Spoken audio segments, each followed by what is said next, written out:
Just when things were looking promising for Justin Wilson and the number 60 Mike Shank Ford, drama for the former F1 pilot. And you're looking at the good side of the car. What you see this side? Yep, that's a problem. Tells the story. Here's the replay. Tell us about it, Dorsey. Oh, he's wide here, gets off, and oh boy, that's a bad place to lose it. That's driver error. I hate to tell you that, but that was a mistake Justin made. Well, no. That's something's broken. That is not driver error. The right rear suspension failed. Just coming around. Let's take a look. I think that the right rear let loose in turn two. Turn two, as I said at the beginning of the show, but that was yesterday, it's very near the exit. Listen to this thing. You'll hear it. Right up here. He broke it there. He hit that curb and broke the right rear suspension. He slammed it across that curb and it broke. And we talk about that here at Daytona, particularly the 24-hour race. Those curbs, they're just like getting a punch to the gut. And look at the hole here. Look at this hole on the entrance before the curbing. Probably, what, 6 inches? Yeah, I tried to draw that, but that didn't work. But there's a big hole right at the leading edge of that curbing. And Justin put the right rear tire right through that ditch, across that curb, and it broke the suspension. And he's lucky he didn't hit the wall. Watch the right rear drop after he hits this curb. Just concentrate the right rear of the car. He's going to hit the hole here. Bam! Let's see it. And that's broken the suspension. And look at the skid mark as he leaves her. Good job keeping it off that concrete wall. Let's go down to the Shank camp. Here's Chris. Well, Justin Wilson hopping out of the 60 car right now. You could see that right rear was just all askew, so definitely suspension failure there. And, you know, this is something we potentially saw in the 59 car just a few laps ago. So I'm starting to wonder, you know, something going on here with some of these Rileys and these the rear suspension breaking loose here in this late going of this race. But the team set for this car to come into the garage here. They're taking a look at that corner at this point in time to see what they're going to have to try and replace there to get them back out on track. But when you look in the garages, it's really kind of the walking wounded down here. The 60 car just going up on jack stands, the 59 just next to it, a little bit further down as they're trying to repair that car and get it out, and then a little bit further down the 02. So a lot of our top contenders that we thought were going to be in this race, and right up till the end, up here, or down here in the garage, up in jack stands. Actually, Chris, the right rear of that car, the 60 car, was not a failure due to anything but the fact that Joao put it into a big hole and crashed it through a curb, breaking it. Yes, down here we've got a problem with the younger 86 Porsche. This was a front runner. Jörg Bergmeister is sitting just at the wheel calmly. Actually, he's got his arms folded even, and they're changing a front radiator here. These things do get damaged quite easily. So this car, I'm afraid, is not going to be a GT winner. Jörg Bergmeister, so much success in the past at long-distance races, but this isn't his day. The GT fight is far from over. Tremblay may boast a one-lap lead over Romar Duma, but it is far from over. Let's get back to this DP story, Chris. Well, you can see the team down here working on both the front and the back of the car. They just rolled out a whole rear assembly, everything put together here, so they just need to disconnect that assembly that's on the rear of the car. They're going to put this new one on that's all bolted together. They just have to connect all the wiring, all the hoses, and get that screwed onto the back of the car. They're replacing the radiator at the front of the car. Now, we've seen these types of changes earlier with the 99 doing the gear cluster, the 02 last night. Most of these teams getting this stuff done in 10 to 15 minutes, so they're not going to lose a lot of track time. But once again, these teams that are maybe 5th to about 15th right now on the pole, well, they're thinking about the season ahead, so they want to get this car back out there so they don't start out too big of a hole. Chris, I correct myself. I said that was Joao Barbosa. Of course it wasn't. It was Justin Wilson that ran the 60 car through and across the curb that did the damage. Certainly wasn't a suspension failure due to not being something not being done right. It just, there's about a 6 or 7 inch hole in front of that curb, and when Justin went through there, it's all it took. My mistake. Sorry, Joao. He's in the next garage over. He didn't do anything wrong. So it's Montoya, Frizzell, and Hand, all on the lead lap. And there is Juan Pablo behind the all-new G8, Pontiac G8 pace car. Look at that corner, how dirty it is. So while we are under our 21st, I can't believe we're saying that, 21st full course caution, we will go away to a break. Good time to grab a cup of tea or coffee. We'll be back with lots more.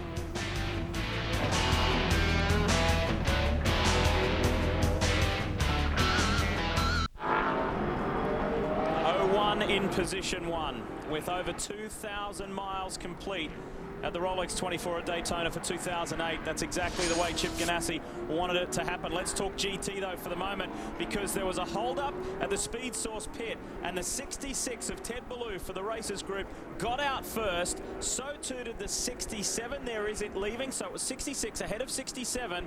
And then the 70 of Sylvain Tremblay was released. So Tremblay boasted a one-lap lead. However, they are now on that same lap. Let's go down to Brumos. Here's Chris. Well, the car's still up in the air, but they definitely are getting a lot of work done. Hopefully be back out on track. Hurley, what happened? Well, I mean, it just goes to show you, I mean, we were running the perfect race. The guys were driving perfectly. The car was perfect. And we found ourselves, you know, sort of bouncing back and forth from leading to fourth place, and finally we got securely into first place. And Joe had a great restart, and then going around the banking, coming out of four, the lower tie rod broke. The bolt that holds it on broke, and it just sent him right into the wall. There was nothing he could do about it. It's just, you know, you want to cry almost. It's just so much work, and to have something like that happen, it's a cry. That's why we race, because we'll always come back next year and do it again. Well, and we heard Terry Borcheller say how Hurley and he were high-fiving right before this happened, so obviously an emotional roller coaster down here. But the good thing is Joao Barbosa is okay, and hopefully the 59 will be back on track. What car is that is facing the wrong direction down in turn 1? It's the 65, and I tell you what, very lucky to avoid coming back on the racetrack or getting into that wall that you saw it almost hit on the restart. Russ Oasis is behind the wheel for TRG. Meanwhile, there's a good scrap. It's not for position, but it is for track position. As far as Max Angelelli's concerned, he is chasing Juan Pablo Montoya. He's some 12+ laps down on Montoya, but he wants to try and reduce that by one more. He's trying to get back on the lead lap, or rather, a lap ahead. Take a look here as we get down in turn 1. We'll see what happens. He might have got nudged a little bit there, but look, this was very lucky not to get into the tire and bounce back. Let's take another look at this and see if he did, in fact, get helped along, possibly. Scott Maxwell's view may help us. Oh, it doesn't have a very good clean windshield. Or not. I think he did get a little help right there. And we should say that Sylvain Tremblay in the pits there, the problems that he had, unfortunately, was caused by his team car that was there before him. He had to go around it and be pushed back to get into his pit stall. Two former open wheel stars, Montoya and Angelelli, going hard at it. And again, to reiterate that point, they're not on the same lap, far from it. JPM has completed 5:68, Angelelli 5:56. So there's a lot of catch-up work for the 10 SunTrust car to do, but if Angelelli can get ahead, that will help his cause over the next 4 hours and 10 minutes. You can notice our sun has gone away, and a big cloud is over Daytona Speedway once again. Only over Daytona Speedway, however. Joey Hand is still in third behind Bert Frizzell. Top 3 all still on that lead lap. We understand Jimmy Johnson is now behind the wheel of the 99, and Kurt Busch in car 9. That's your top 5. Lexus Riley out in front versus Pontiac powered Riley. Look at Angelelli under brakes. Yeah. This is good stuff. That's why you gave him the name. Max the Axe. Under brake, he takes more away than I've ever seen any driver be able to do. Now, there's no harm here in Montoya letting him go, and that's exactly what he's done. Yeah, they're not racing each other for position, that's for sure. There's a big lap differential between these two cars. No need to mix it up. As far as first to second to third, Montoya has a 13.5-second lead over Frizzell, and then Bert boasts about a 3-second gap over Joey Hand. There it is, Jimmy Johnson riding on board the Gainesco machine. In just 2 weeks' time, Jimmy, of course, will run the Daytona 500. 50th time will run the Great American Race.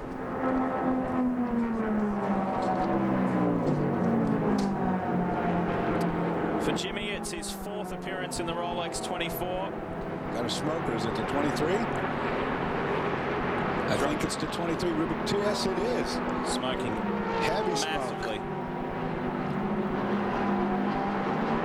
The Crawford Porsche now looks to be in trouble. Will Joey come in this time round, or will they continue to monitor it? That smoke is too substantial. He's got to come in. That is too substantial. 4 hours ago, he's on pit in entrance. It's not good.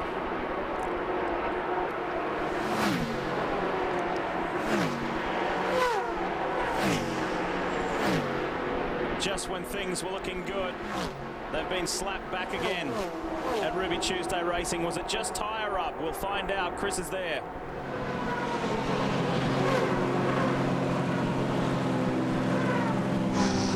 Well, guys, we just got back from the garages, and the Ruby Tuesday car is sitting here. Smells a little bit like gearbox oil. So they're shutting the car down.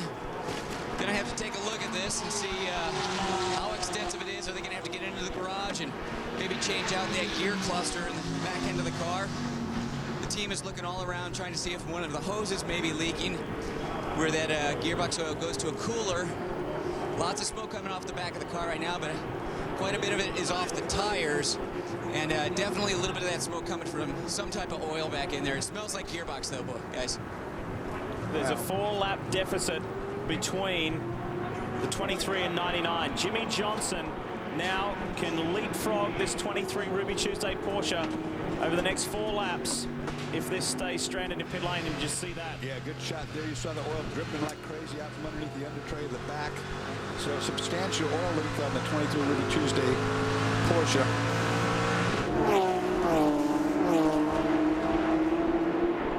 Back to GT and back down to pit lane, and one of the stars for TRG has been Johannes van Overbeek.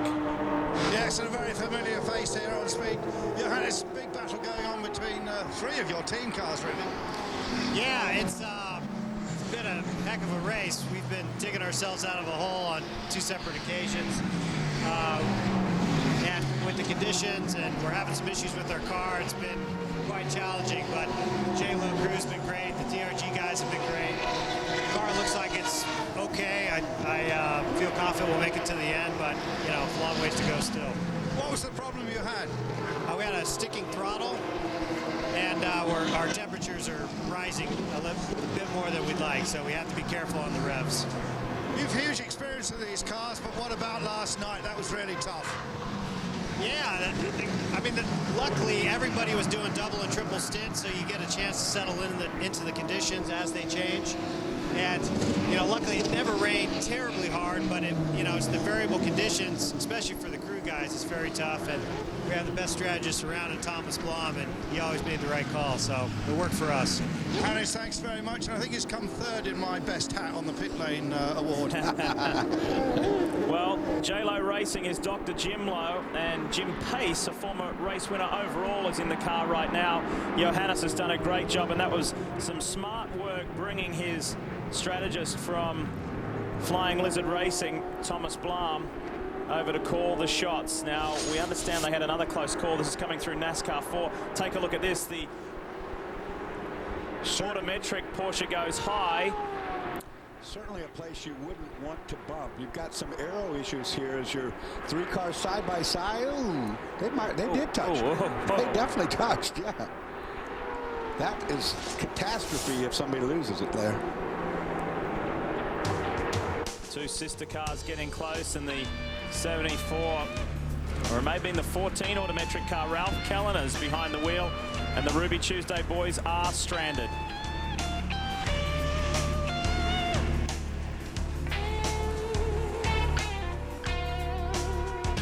Got reaction, got attraction, need your fraction, we're gonna die. Got redemption, full attention, any roadblock, I believe it, I believe it, I believe it, I believe I'll run it. You know I run it. The unsung heroes that deal with the mechanical mayhem throughout the night. The guys you never see, you never hear from in interviews, but they are the backbone of each and every sports car team. The mechanics, the guys behind the scenes that get down there, deal with hot engines, gearboxes, etc., and just work tirelessly for the months leading up to this classic event. We're riding on board with one Pablo Montoya in the 01 Ganassi car. And that was close. Kind of cut it closer, didn't he? JPM's putting a lot of faith in some of the competitors around him. Pardon me, I'm coming through one way or another. Well, a veteran of 95 Formula One Grand Prix, victorious 7 times, and now has experience in stock car racing and is making a very good fist of it. Look how close this is. Ooh. Oh, you had plenty of room. That was a paint check, that's all. Take an email real quick from Dan at Dearborn Heights, Michigan. He's asking about, good morning, guys. I've been watching the coverage since you started on Fox Saturday, and we appreciate that. I was wondering how many drivers are allowed per car. Well, the maximum is 5. What are the requirements in regards to the amount of time the drivers are allowed to drive? Well, you cannot drive more than 14 hours of a race, and you cannot drive more than 3.5 hours consecutively, at which time you have to get out of the car for a minimum of 1 hour rest time, which is his next question. Thank you, Dan, for emailing us. Who was it? Dan from Dearborn Heights, Michigan. Dan, get outside. Do something else. You've been watching too long. Actually, I guess it's snowing up there, isn't it? Yeah, it's cold outside in Michigan. Hey, listen, on a more serious note, let's get down to the Ruby Tuesday camp because there is a very unhappy Joey Hand. Well, you talk about those unsung heroes, the crew members. They just pushed the 23 back to the garage. Joey, we initially heard some radio communication. It sounded like it was gearbox related. Yeah, I don't know. It's there's a lot of oil in the under tray. Looked like engine oil to me. I don't know. Could be gearbox oil. I'm not sure, but it's too bad because this Ruby Tuesday team, we've been running all night. We really, I think we did a great job. I wheeled this car as hard as I could. You know, I was eating a triple prime burger, drinking some Cytomax, trying to get rebooted up. I did a lot of time in this car and had a really good time. I was at the top of the leaderboard, and that's big news for me. So, you know, it's just a shame. We got a great driver lineup. I'm proud to be on this team. We'll come get them this year.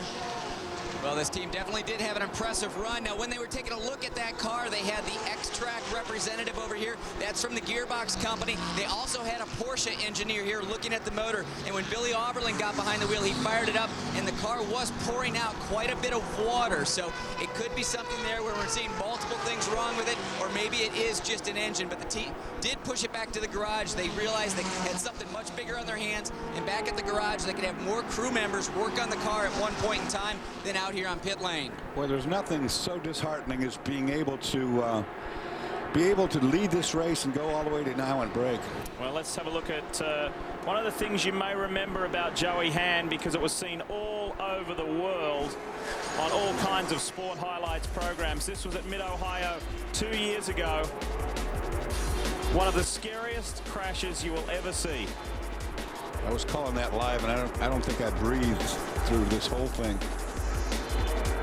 Joey was on his way to a career in champ car racing, but a very serious crash in Toyota Atlantics really put a pause on that open wheel career, and he's worked his way up through Speedway Challenge and GT racing. And now he gets his big shot in a Daytona prototype. He's been very fast, and the 23 Ruby Tuesday Porsche has led for 85 laps of the 576 completed, and a mighty effort. That's inspiring for season 2008 in that all-American lineup in the Ruby Tuesday car. Now, Jimmy Johnson has gone ahead of the 23 and is now in 3rd place overall. So it's the 01 Lexus Riley for Ganassi, the 6, the Ford powered Riley for Mike Shank Racing, the 99, the Pontiac powered Riley. Here we go. We're on board with Jimmy right now for Bob Stallings, Gainesco and Lowe's. Then the 23 just purely through laps completed, although they're behind the wall, are in 4th. And Kurt Busch for the all-newly formed Penske Taylor Racing team, the Toshiba car, is in 5th overall. Bert Frizzell, who has been a part of Daytona prototype racing almost since the inception of the category and has a long-standing relationship with Mike Shank Racing and Oswaldo Negri and everybody involved at the Ohio-based team, is running very, very well. On board the Terra Firma Porsche, this is 16-year-old Jordan Taylor, son of Wayne, brother of Ricky. It has been a real family affair, and spare a thought for Mum Shelley, who has been gnawing at her fingernails all weekend. It's a very good point. I remember my mother when my father and my brother and I were all racing. The poor woman. Your mum needs a medal for you. I'd say that's right. Did your brother turn out like you? No, not really. I think he's got more brains than I do. Jimmy Johnson has become very adept to weaving his way through the traffic. The slower cars, the rookies, as always, that we have here at the Rolex 24, including this young man with a big career ahead of him, wants to be just like Dad, as successful as Dad in sports car racing. Chris? Graham Rahal just brought the 60 machine back out to pit lane, fueled it up, and back out on track. So, guys, I didn't have it on my watch, but I'd say that was probably around 15 minutes. Major damage to that car, both front and rear. This team worked incredibly hard. They're back out on the racetrack, and I'm trying to see where they are right about now. Looks like back in about 8th or so still in the top 10, if I can see that right. Chris, you're spot on. They're in 8th. They were as high as 3rd when the drama happened, when that rear suspension part broke for Justin Wilson. Unofficially, I think it's about a 12-lap pit stop they made. Lost 12, and that's pretty darn good when they had to replace as much as they did on that car. Ruby Tuesday car is dropping. It's very close, although there's a significant gap between 1st and 3rd. We still have 2 cars on the lead lap. It's one Pablo Montoya and Bert Frizzell. But then it's close. 572 for Jimmy Johnson. Lap 570, Kurt Busch. So only a two-lap deficit. Darren Turner for Krone Racing is on the same lap as Kurt Busch. He's only 5.8 seconds behind the NASCAR champion from 2004. And here is Kurt. He knows Turner, who is a road racing specialist, is hot in pursuit. Darren Turner won the GT1 class at the 24 Hours of Le Mans last year. He finished in the top 6 in the British Touring Car Championship. Factory Sayat driver, won several races. He did some Japan GT racing. He did American Le Mans Series. He did a little bit of everything last year, Darren Turner.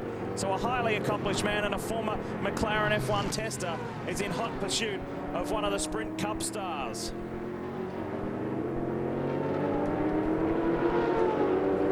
Should see the green Krone machine. There it is. Not that far back, is it? Definitely within striking distance. Now Angelelli has to wait just 3 more laps, and he will be the next driver, the next car to leapfrog the 23 Alex Job Porsche to move into 6th overall. Here is Darren Turner, the Englishman, on debut at the Rolex 24. He has raced circuits all over the world, and he said that these high banks did take some getting used to. Oh, big crash here, the 3. He's been doing so well. Front end damaged, radiator's gone. Shane Lewis is behind the wheel right now. Regular season-long competitor for Southern Motorsports. What a shame. These guys have been doing such a good job throughout the night. Now back to the day. This car's going to have some extensive repair. I don't think the chassis looks all that bad, but if I'm not mistaken, this is Shane's 25th 24-hour race. Very experienced, the Florida-based driver, but that's going to take some attention right there. And hopefully they'll get a full course out, because I don't like the way that red truck is parked sideways to the road. Yeah. Full course caution. That truck that's sideways is a target for anybody who has a mechanical failure. I don't like to watch that. But they do have the full course out, and that'll slow everything up, hopefully.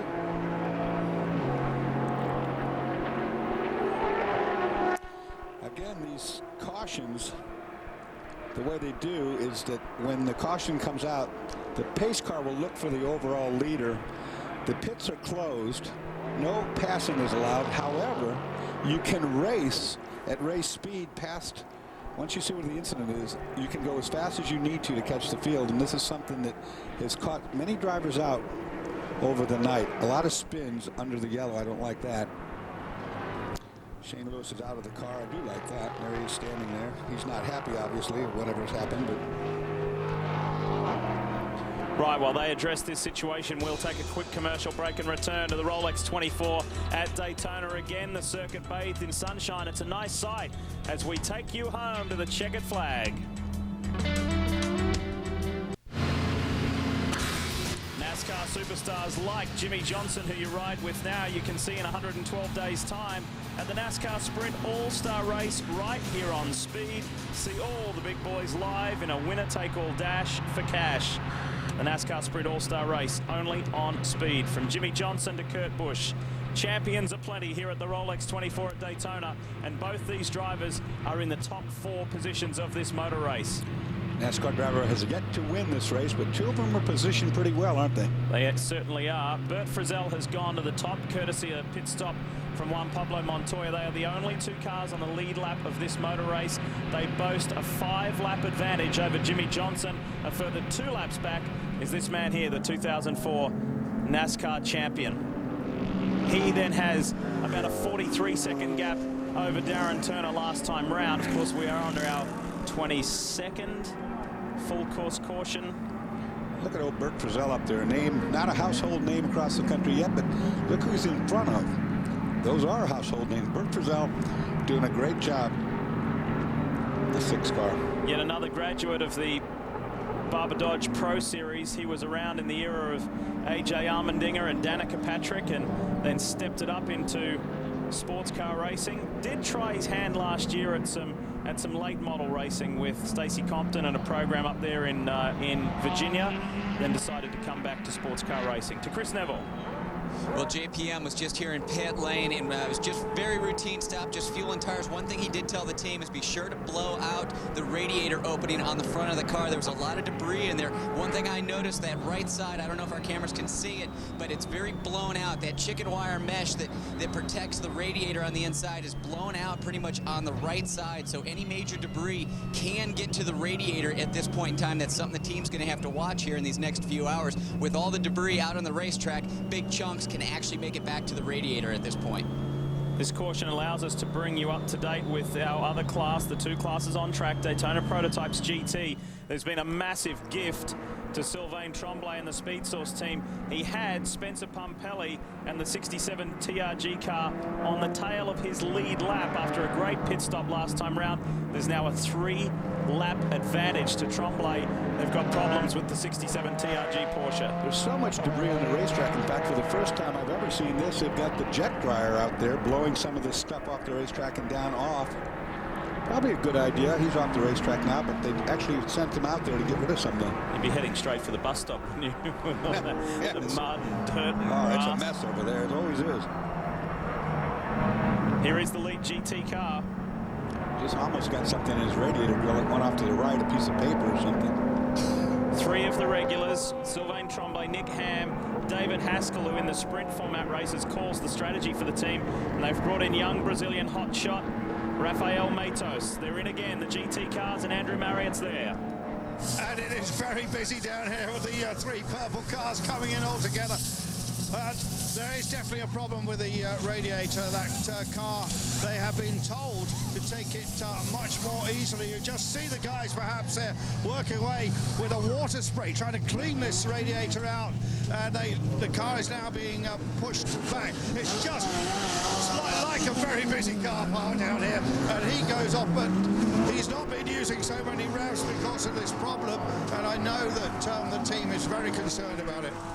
Well, the 66, Ted Ballou, has the opportunity to go ahead of Spencer Pumpelly, the sister car, move up into 2nd place in GT as we go to a break. We'll be back.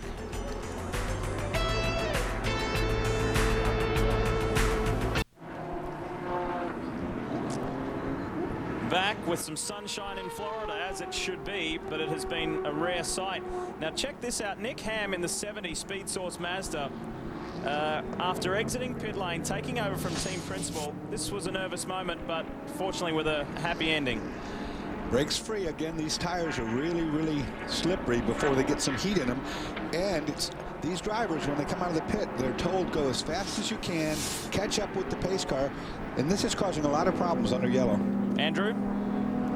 More problems with the 03 car. This is the one driven by the various IndyCar drivers. Seems to be in the engine department. The rear deck is off, as you see, and the boys going to work on the Porsche engine. I did speak to Tony George just a few moments ago. He's gone off to a meeting, but Tony tells me he will not be getting in the car. He's leaving it to the boys here. But this has been really quite a challenging event for them, I think. But obviously they're looking forward to some IndyCar testing soon at Homestead. You know what, Andrew? It's been a pretty decent run by these guys. They only do this event. They're not a season-long team, and they were as high as 11th position earlier. So that's a pretty fair run for Ed Carpenter, John Andretti, AJ Foyt IV, Vitor Meira, and the Indianapolis Motor Speedway's Tony George. I think I can just get hold of Vita Mira now. He's just eating a slice of melon. Oh, they want me to go. Okay. They're chasing me out of the pit, apparently. I'm getting in the way. I don't know why, because the rear deck's still off the car. It's not going anywhere for a moment. So I'll go round and just catch up with Vito. And they're obviously not used to people running around their cars in the IRL. Vito, sorry about that. My camera will come in a minute. I was getting in the way of your boys. You've been having a pretty good run, really, but some troubles. Just tell us about them. Well, it's not a trouble. I mean, the throttle is starting to stick a little bit. It's not even halfway. I would say it's like a fifth of the throttle was stuck. It's just we're just taking care of it. It's just kind of making sure that we get to the end. We're not gonna gain much more or lose much more. We gotta just stay on the track. Thanks, Peter. It's gone green, so back to the booth. Bert Frizzell is the race leader for Mike Shank Racing. New configuration, Ford power plant after running Lexus for several years, and the updated Riley bodywork. The car out in front.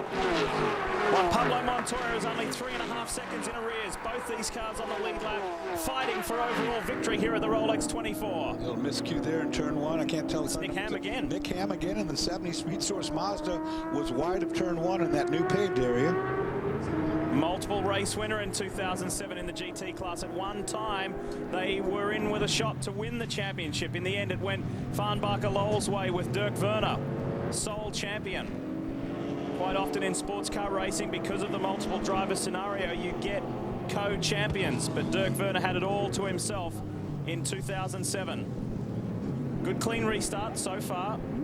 Encouraging to see the single sport BMW still running after what has been a brutal day. Matt Plum back in 34th overall. At one time, a race leader early on in this year's Rolex 24. He's high, very high on the track, up there with Darren Turner. That's where he should be, actually, with those DP cars need to run the top line around there, leave the GT cars down to the bottom. Everybody working well together so far, but now the bus stop. Well, that was the word from Director of Competition Mark Raffoff to the GT drivers. He said, when you're on the banking, if you're getting passed by DP cars on the inside, get down. Yeah, you're in the wrong place. You don't need in the GT cars all that banking to come out of those flat infield surfaces. You do it on the bottom. Leave the DP guys go up by the wall. Due to the woes of the 23 Ruby Tuesday car, they're dropping significantly. It's now Bert Frizzell, Montoya second, Jimmy Johnson third, Darren Turner fourth, Kurt Busch is fifth, Ricky Taylor is sixth. This is not for position. The 7 Siegel Sport BMW is considerably down on laps on the car that he has just passed Darren Turner, who's now in a very strong 4th overall, only 2 laps behind Jimmy Johnson. So a podium is within reach for Krone Racing and their Pontiac-powered Riley. This season we will see them in the Pontiac-powered Lola. And 2 laps on the racetrack would be very, very hard to make up, but 2 laps in the pits goes away in a heartbeat. It certainly does. It certainly does. 72 Auto House Pontiac. Tim Lewis Jr., a race winner in the GT category last year, is in the middle of some heavy traffic, but he's not in the mix for a strong position in class. But at this stage of the day, it's all about championship points with just a little over 3.5 hours remaining in this year's 24. 40 Mazda back there is trying to make a nuisance out of itself. That's Scott Maxwell. We go on board with Scott now, the inaugural Daytona prototype winner here at the Rolex 24. Back in 2003 with the Ford-powered Multimatic. As he weaves his way through traffic, we have told you a lot about some very interesting father-son storylines here this weekend. There were 6 examples of that, but there's only one man who has 2 sons. Actually, that's not true, because Joe Nonamaker has 2 sons racing here this weekend, but Wayne Taylor is the other. Let's hear from him now. Well, he's standing by watching his son out of the racetrack. Wayne, we're down to the last few hours. What has it been like for you to watch your son in that SunTrust car? It's been pretty amazing, especially at the beginning of the race. You know, Max started the race and obviously brought the car to the lead. I know what it's like to go in second, having 15 years of experience. For Ricky, being 18 and never being in a professional race, it was a daunting feat. But he did really well. He brought the car back in one piece. And now, you know, we are a few laps down, so now he's feeling more confident and can go out and have some fun. Well, since you are a few laps down, what type of advice do you give him? Because obviously the team has to think about this championship. Well, it's all about the championship now, so I just basically told him to take it easy, get the tires warm, feel comfortable, and then go for it. But remember now, we're not going to try and win the race because we're too far down, but we've got to think at the end of the year of the championship for Max and Michael. Now, your other son, Jordan's also on the racetrack at this point in time. Are you paying attention to both of them? I've tried. Yes, I've tried. Jordan is a lot like me. We pulled the worst straws. Both of us went in for the first time in the night and raining. And the poor guy had to do it this morning again, but he's having a good time. I think he's 15th in GT. First time in a GT car as well.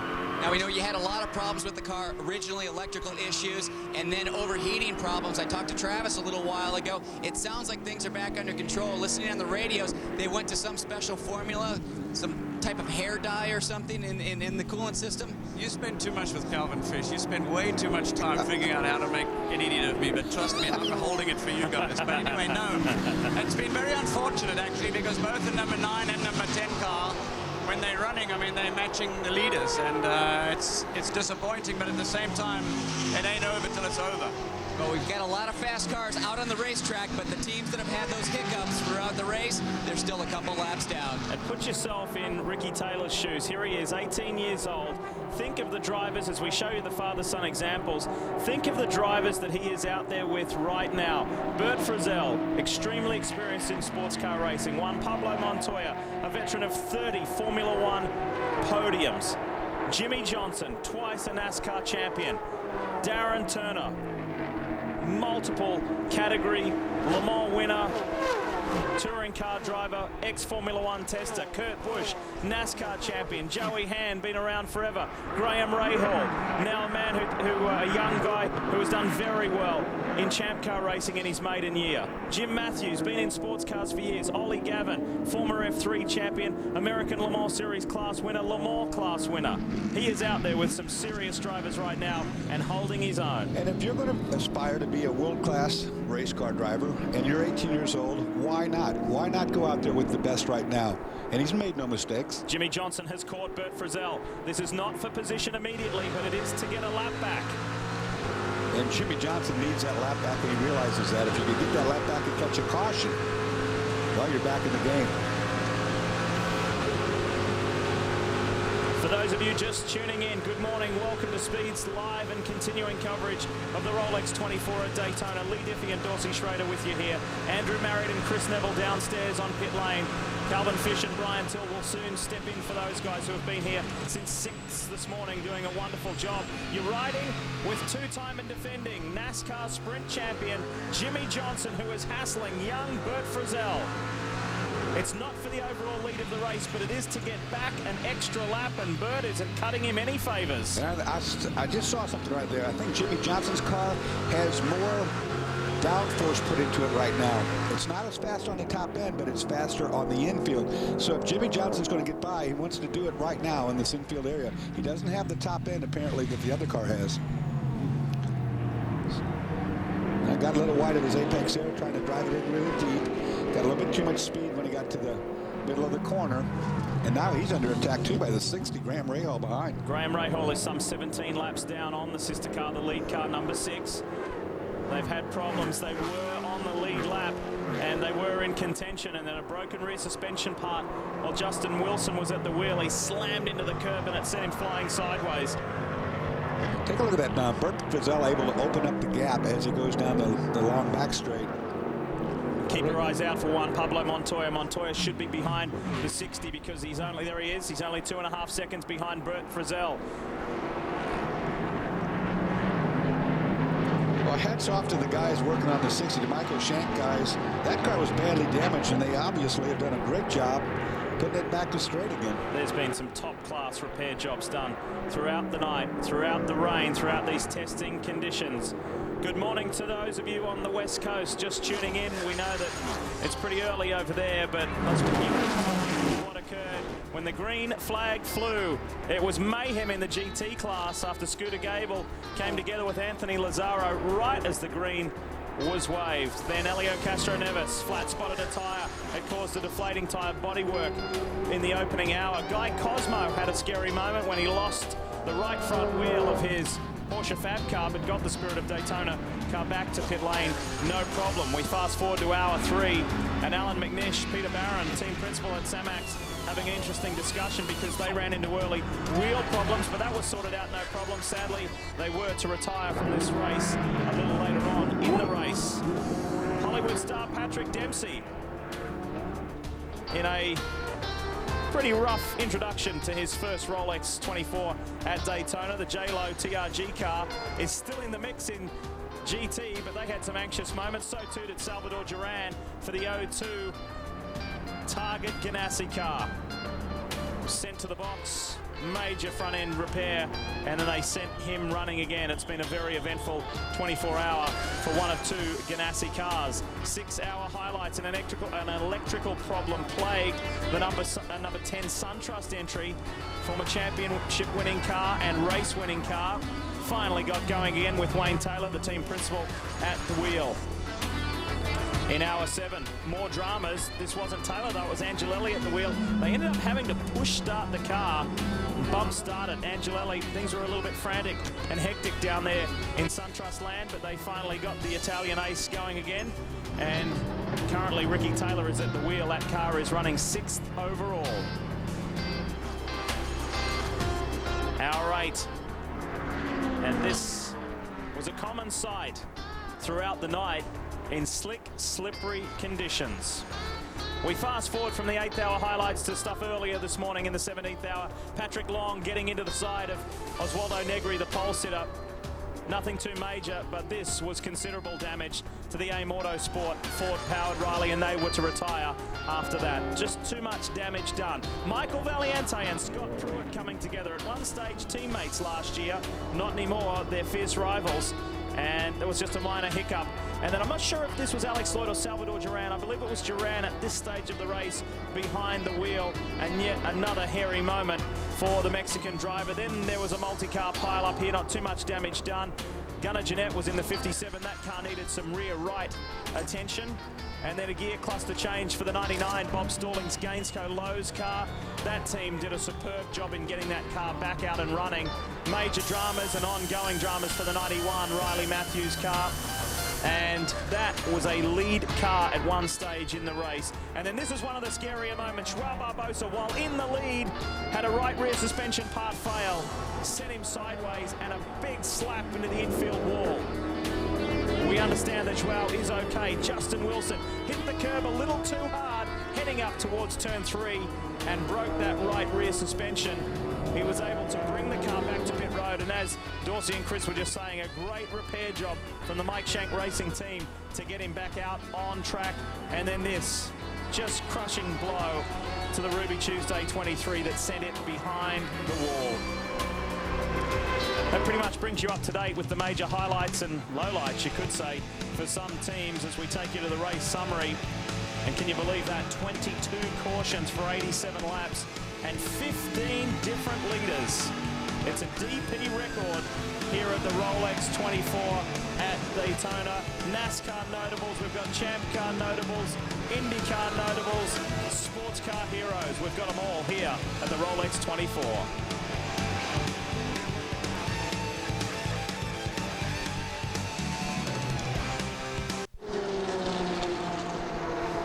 Welcome back to Daytona. They're calling this race the Race of Champions, and I'm here with Tom Christensen, one of the greatest champions in sports car racing. And Tom, I understand you're here just to carry Alan McNish's bags from the hotel room to the rental car this morning. Is that right? Yeah, I have them here in my pockets. Yeah, we're going to Sebring, and it's first time I'm at Daytona. It's obviously a lovely race, a great tradition, and from a guy from Denmark, it's nice to come and have a look, you know. Maybe in one day in future, it would be nice to go behind the wheel in one of the cars. You've won Le Mans 7 times, Tom, but you're in a bit of a drought right now. Yeah, I mean, the best preparation preparation starts. I mean, the season for me starts on Wednesday when we will test at Sebring, and obviously with Capella and Magnus, we have a very good team. The Audi R10 looks very strong, and the season there looks pretty interesting and exciting, going for the big one at Le Mans. But it's true that a perfect team and a perfect teammates, but until we have won it together, it can't be that perfect, can it? That's right. Bunch of buddies are here this weekend. Rockenfeller, Lucas, and obviously Alan. And Alan has come so close to winning this race. He keeps coming back. As he tried to tease you into joining up with him here, you had so much success over the years racing together. Yeah, I mean, I would love to come here with the right effort and things like that. And I also asked Alan this morning when I woke him up, and I said, "You're here, you want to win this race?" And he said yes. And I said, "What are you doing in bed that early then?" So. How you feeling, mate? You had the big wreck last year. I know you came back for Le Mans and finished out the DTM season. How are you feeling now after the off season? I feel good.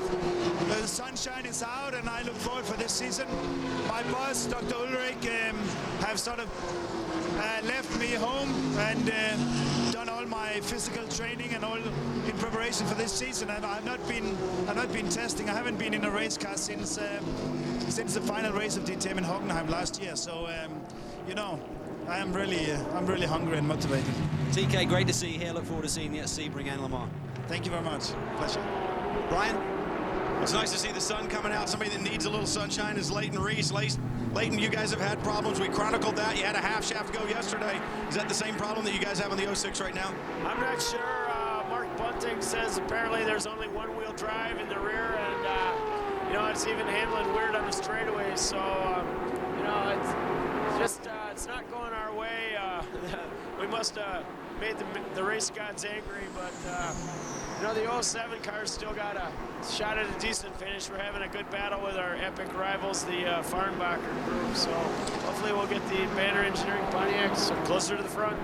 We've heard it all up and down pit lane. Hey, if we're not going to win this thing, at least we need to collect points. There is a championship at stake at the end of the season. Yeah, currently 8th in class is the sister car, the 07 machine. 2 times the winner last year, Paul Edwards. But more importantly, at the front of the field, Jimmy Johnson has got a lap back. He did get by Bert Frizzell and is a lap closer to that lead car. And Montoya is only 2 seconds behind Bert Frizzell now to regain the lead if he can catch and get by Frizzell. 2 separate deals though, aren't they? Yeah, well, Jimmy Johnson had been working on that for what, the last half hour. Finally got that pass made, picks up that lap. That's what you got to do.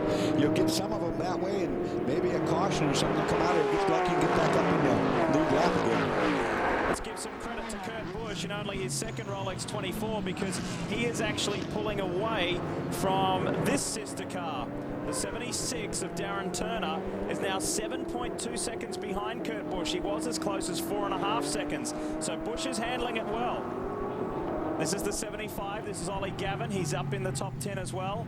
So both Krone cars in the top 10. That's a solid effort. Ollie's lost half of his rear wheel cover, which will take away downforce. You'll see it when he comes by, a tail away shot.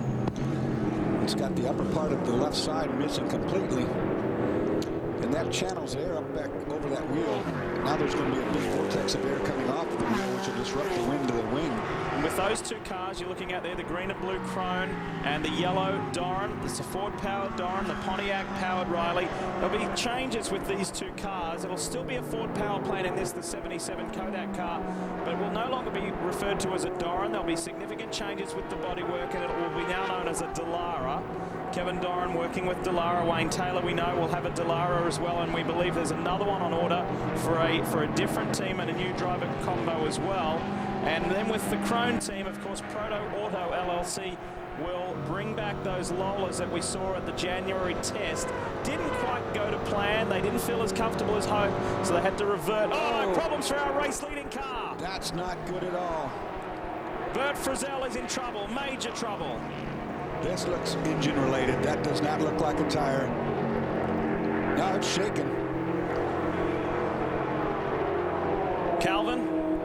Well, I'm down at the pit lane. They were set up for a regular change here on tires and fuel, but now there's panic striking within the pit box. Right, a lot of engineers running around, so just trying to regroup here. Ian James is getting ready to jump in here.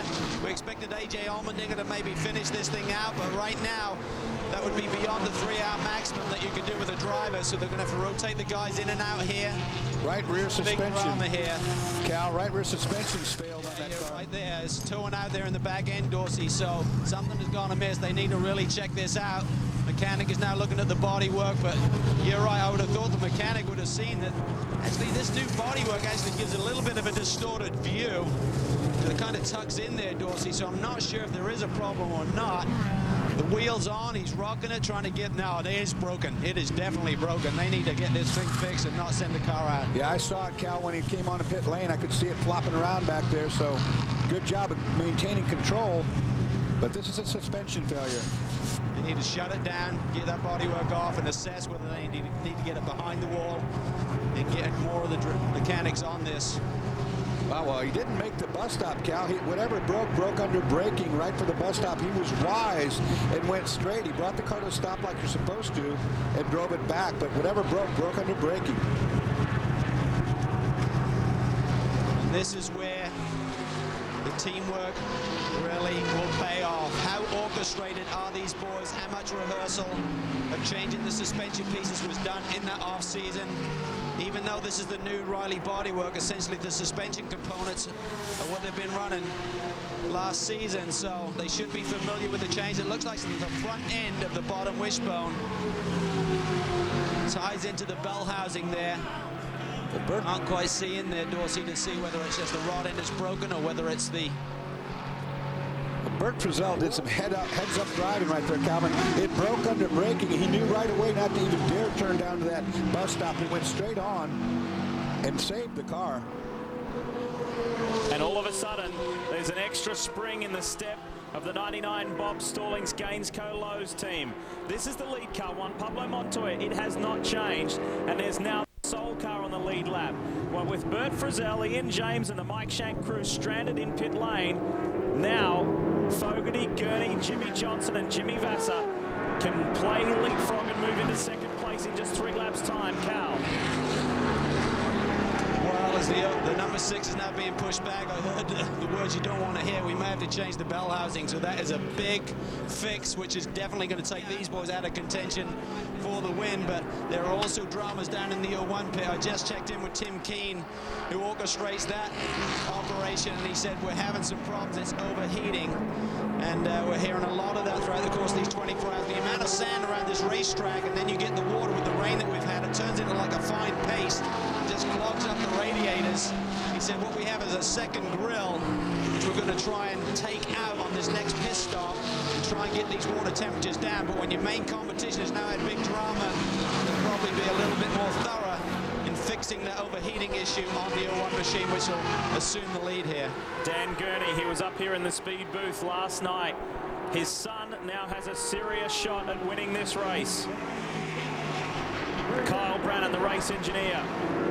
They won't be getting too carried away with yet because they are not yet leading this race. The Ganassi with Felix Sabates crew are the superstar lineup of Scott Pruitt, one Pablo Montoya, Dario Franchitti, and Memo Rojas. It has been a solid effort from the 01 car. And for the 01 car, for Montoya, what he has to do now, if these engines are hot, is quit running as many revs, drop the revs down 1,000 or 2,000 RPM. It's going to slow you down, and 01's going to come in. Oh, trouble here. Fourth-place car, what's going on, Calvin? 15 stop for the 9 machine. Kurt Busch staying behind the wheel there. I didn't see a tire change, so looks like they're extending the run on these tires, and that was one thing that was discussed during the testing and practice here at Daytona, that you could probably run a stint and a half, then that only drop in performance, and then you don't have to go through those first 2 or 3 laps where you're trying to get that release agent off the tires. So Kurt Busch stays behind the wheel.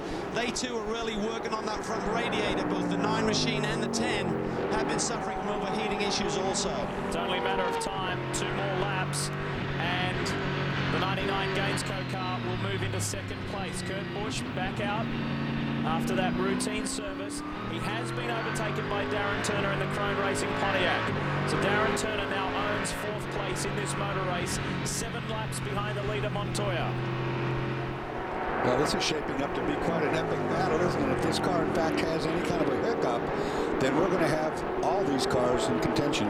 Lead GT car Nick Ham has moved into the top 10 overall in this motor race. Spencer Pumpelly back up to second, Ted Ballou third, Jim Pace fourth, and former champ car driver Jan Halen in fifth in GT.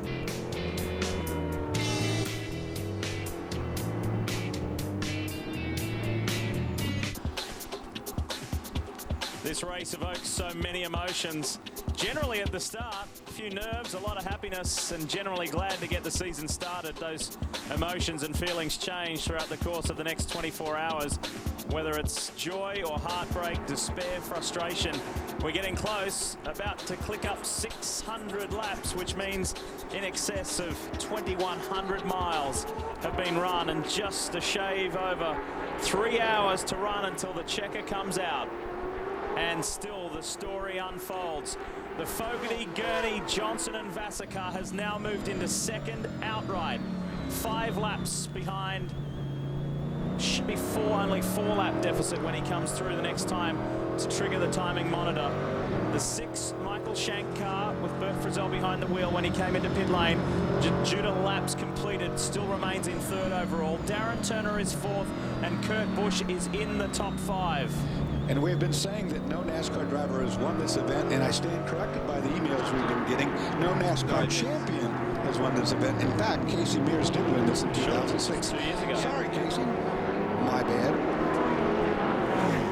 Calvin, what have you got? Well, I'm down here with the 6 machine. Mike Shank is right in the thick of the action as always. And Mike, what is the problem? We blew a right rear tire, and then it got flopping like they do, and pulled the pickup points out of the bell housing, so it completely ruined our race weekend, which I'm not happy about. I've had 5 flat tires this weekend, and I'm just disgusted right now. How long a change is this, Mike? I know you'll try and get this car to the finish today. Yeah, I mean, we'll try. We're going to put the other back end on it. If we're lucky, an hour, maybe a little less. I'm not sure. Well, told deduction down here. He said the 60 car is a wounded car as well, so they're just trying to hang on, get some points in this championship chase. But potential winners here, suddenly striking problems. Brian? 99 on pit road. Jimmy Johnson behind the wheel. You can see a little damage to the right rear bodywork just in front of the right rear wheel. But after this period of time, you would expect these cars to be showing some of the scars of war. Donuts down the right side as well. Johnson staying in, 4 new Pirelli tires going on. This team is not going to give up. They've clawed their way back to second place, and any hiccup by the guys up front could hand the lead and the victory to this 99 team. Right now, adding a little bit of oil to the right side. Pressure fitting there, putting a little oil in this Pontiac power plant. Fuel going in. Fuel probe is out. They're going to pull a tear-off out. I think these windshields very dirty and pitted right now. They're saying take their time, no need to rush. You heard Kyle Brannon.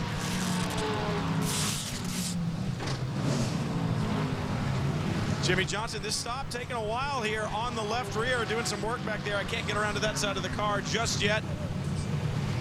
Stop taking longer than it certainly they wanted it to. Adding some water to the Pontiac is what they're doing, and I'm seeing a little bit of coolant, as we saw yesterday on the tarmac here as Jimmy Johnson heads back onto the racetrack. Let me explain that just a little bit. That fire extinguisher, chrome fire extinguisher looking thing, was in fact full of water, pressurized higher than the cooling system on the 99. So when he plugs it in, opens the valve, it dispenses the water out of the fire extinguisher into the cooling system without having to remove the radiator cap.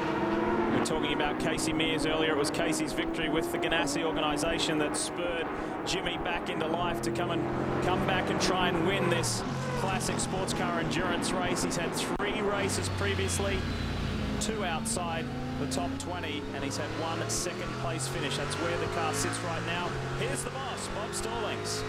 Bob Stallings, there was no quit in this Gainesco team last year. After they left this racetrack, you walk away with the championship. We've seen no quit in this team so far. What would it mean to come back after the bad luck you guys have had over the last couple of years and walk away with a victory? Well, I'm telling you, as you know, we came here to win last year. We thought we had it last year, and doggone it, we thought we had this year too, but we will not stop until the last final lap. And this Lowe's Gainesco team is definitely in it to the possible end. You've built quite an organization here, just like Gainesco. This team, you've built it with the proper personnel. How do you find the right guys to make sure there is no quit on anyone on this program? Well, I mean, it's a philosophy that every guy on this team has embraced, and what I've said to each one of them is you have to be better than the person that does your job on the other team. All the guys are excited about that. They bought into it, and that's why they all came back. But it is definitely a championship winning effort here. And who knows, guys, it may be a Rolex 24 winning effort by the end of this day. Well, right at the moment, they're 20 positions better than where they finished this time last year. That will help them in their championship defense in the Rolex Sports Car Series in 2008. When Jimmy Johnson came here just days before the final Nextel Cup event at Homestead Miami Speedway last year, people said, "Are you crazy? What are you doing testing a Daytona prototype when you got the championship on the line?" He said, "This relaxes me. It takes my mind off my NASCAR duties, and I love being in these cars." And he said, being back with the championship winning team going into the Rolex 24 in 2008, I couldn't be in a better position. You heard him say it himself, I love driving race cars. This is a race car. You know, this is what this guy lives, breathes for to do. Now, the 99 car, it's running well, but it's got 5 laps. It's starting to spit something out. That's not good. It looks like it's getting worse. It's 5 laps in arrears of the Ganassi car. Let's keep an eye on that, Lee. That didn't look particularly good. Now, they just added water to the back. It could be that it's got a bit too much water and it's just throwing it out into the overflow can. I hope that's what it is. No, it's really... Brian? Well, Dorsey, you're exactly right. They added that fluid. Now, remember yesterday we saw that same problem on their first pit stop. It's almost like they're putting so much fluid in, it's pumping a little bit out, and then it reaches a level where it stays consistent. So right now, no concern on the part of the 99 team. They've seen that fluid. They say, hey, it's the same thing that we had yesterday. It'll settle down. We'll be fine. Well, like I said, when you put that can on there, it's running at a really high pressure compared to what the cooling system does. Somewhere probably 60 PSI. That's a lot still coming out. We'll keep you in tune with that. But in any event, you can actually pressurize more water into the system than the system can hold. Race leader continues to be Colombian Juan Pablo Montoya. They have got a 5-lap advantage over the 99 Gainsco car. Darren Turner for Crone Racing has been elevated to a podium position with 3 hours remaining in the race. Kurt Busch in the Penske Taylor Toshiba Pontiac is up to 4th. The Shank car number 6 maintains 5th while in the pit garage. And then Ricky Taylor, Graham Rahal, Goosens, Eric van der Poel, and then our top GT car is in the 10. Calvin. Down there with Chip Ganassi. I know he hates to talk at this stage of the race because there's a long way to go. But Chip, with the 6 cars problem, it really takes the heat off a little bit and allow you guys to run your own race here to the checkered flag. Correct. You know, I mean, I feel bad for those guys that they had an issue. You know, I mean, we've been lucky. We've had a great team here this weekend, and you know, we've been, knock on wood, everything's gone good so far. We just got to bring the thing home, you know, but there's a long way to go, so anything can happen yet, you know. You're on the verge of a record 3 straight, Chip, and talk about this organization. When we reflect back to last season, in the course of a few days, you had 2 championships get away from you, one here in the Grand Am Series and obviously the IRL Series. How do you regroup as all the guys behind you here to really come forward in this season and come out as strong as you have? Well, I think everybody on the team knows their own capabilities and knows what they're capable of doing and achieving, you know, and it's just a matter of, you know, giving them the right tools to do it. And, you know, I don't know. That's up to Mike Hall. You have to ask him. He's the guy that can tell you. He's the guy that really runs things. All right, man. It's been a great run so far. Best of luck. Thanks. And you can understand. Calvin, I thought you were going to get pushed away like Andrew. I told him I was going to buy him a beer. A little reluctance to speak there because at this stage in the race, they do not want to jinx themselves. They just want to run it out to the end, and then they'll start doing the talking and celebrating. But there is too much work to do. More than a regular Rolex Series race still to come.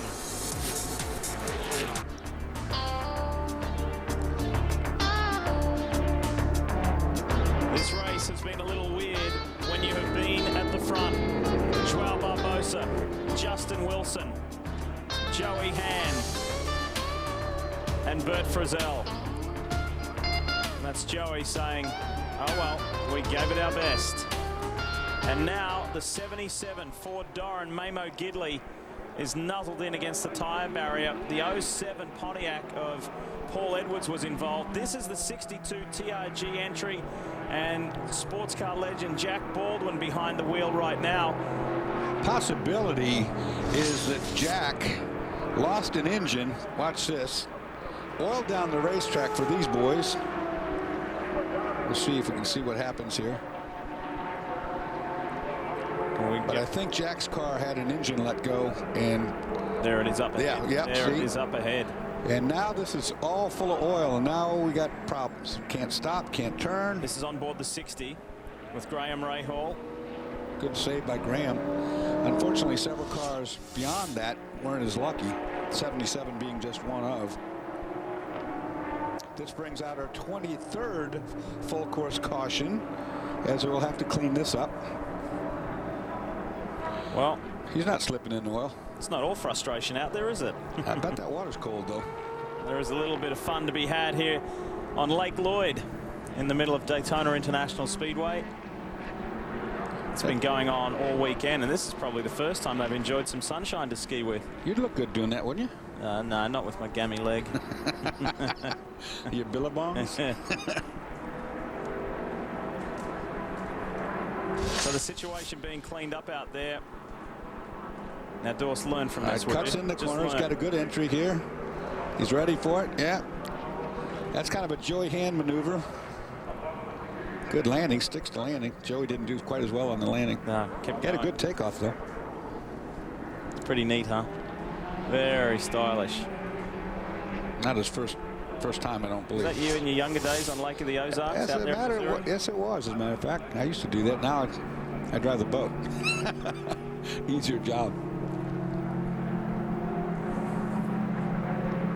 Back then, wakeboards made out of oak, were they? Or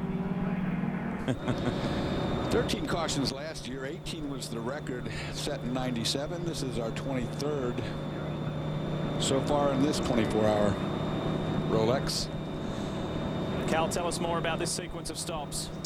Well, I checked in with Timmy Keane once the 6 car had its problems, went behind the wall, and I said, does this change your philosophy in terms of the overheating issue that they're having? And he said, well, a little bit. What we're going to do is spend a little bit more time in really trying to get that radiator as clean as we possibly can, particularly if we catch a caution, which they are now doing, and the car now hits pit road. And they're also potentially going to add some little gurney flaps to try and suck the air out through the cooling system, through the aerodynamics of the car, increase the airflow, which should help cool it down a little bit. It'll slow it down a bit down the straightaway. But he said, right now, all we want to do is to go out there, run like a 1:50 pace, and just try and get this thing to the finish. And it's really a different change, but it's very difficult for the drivers when you back off and you really be running a lot harder than that, as you know, Dorsey.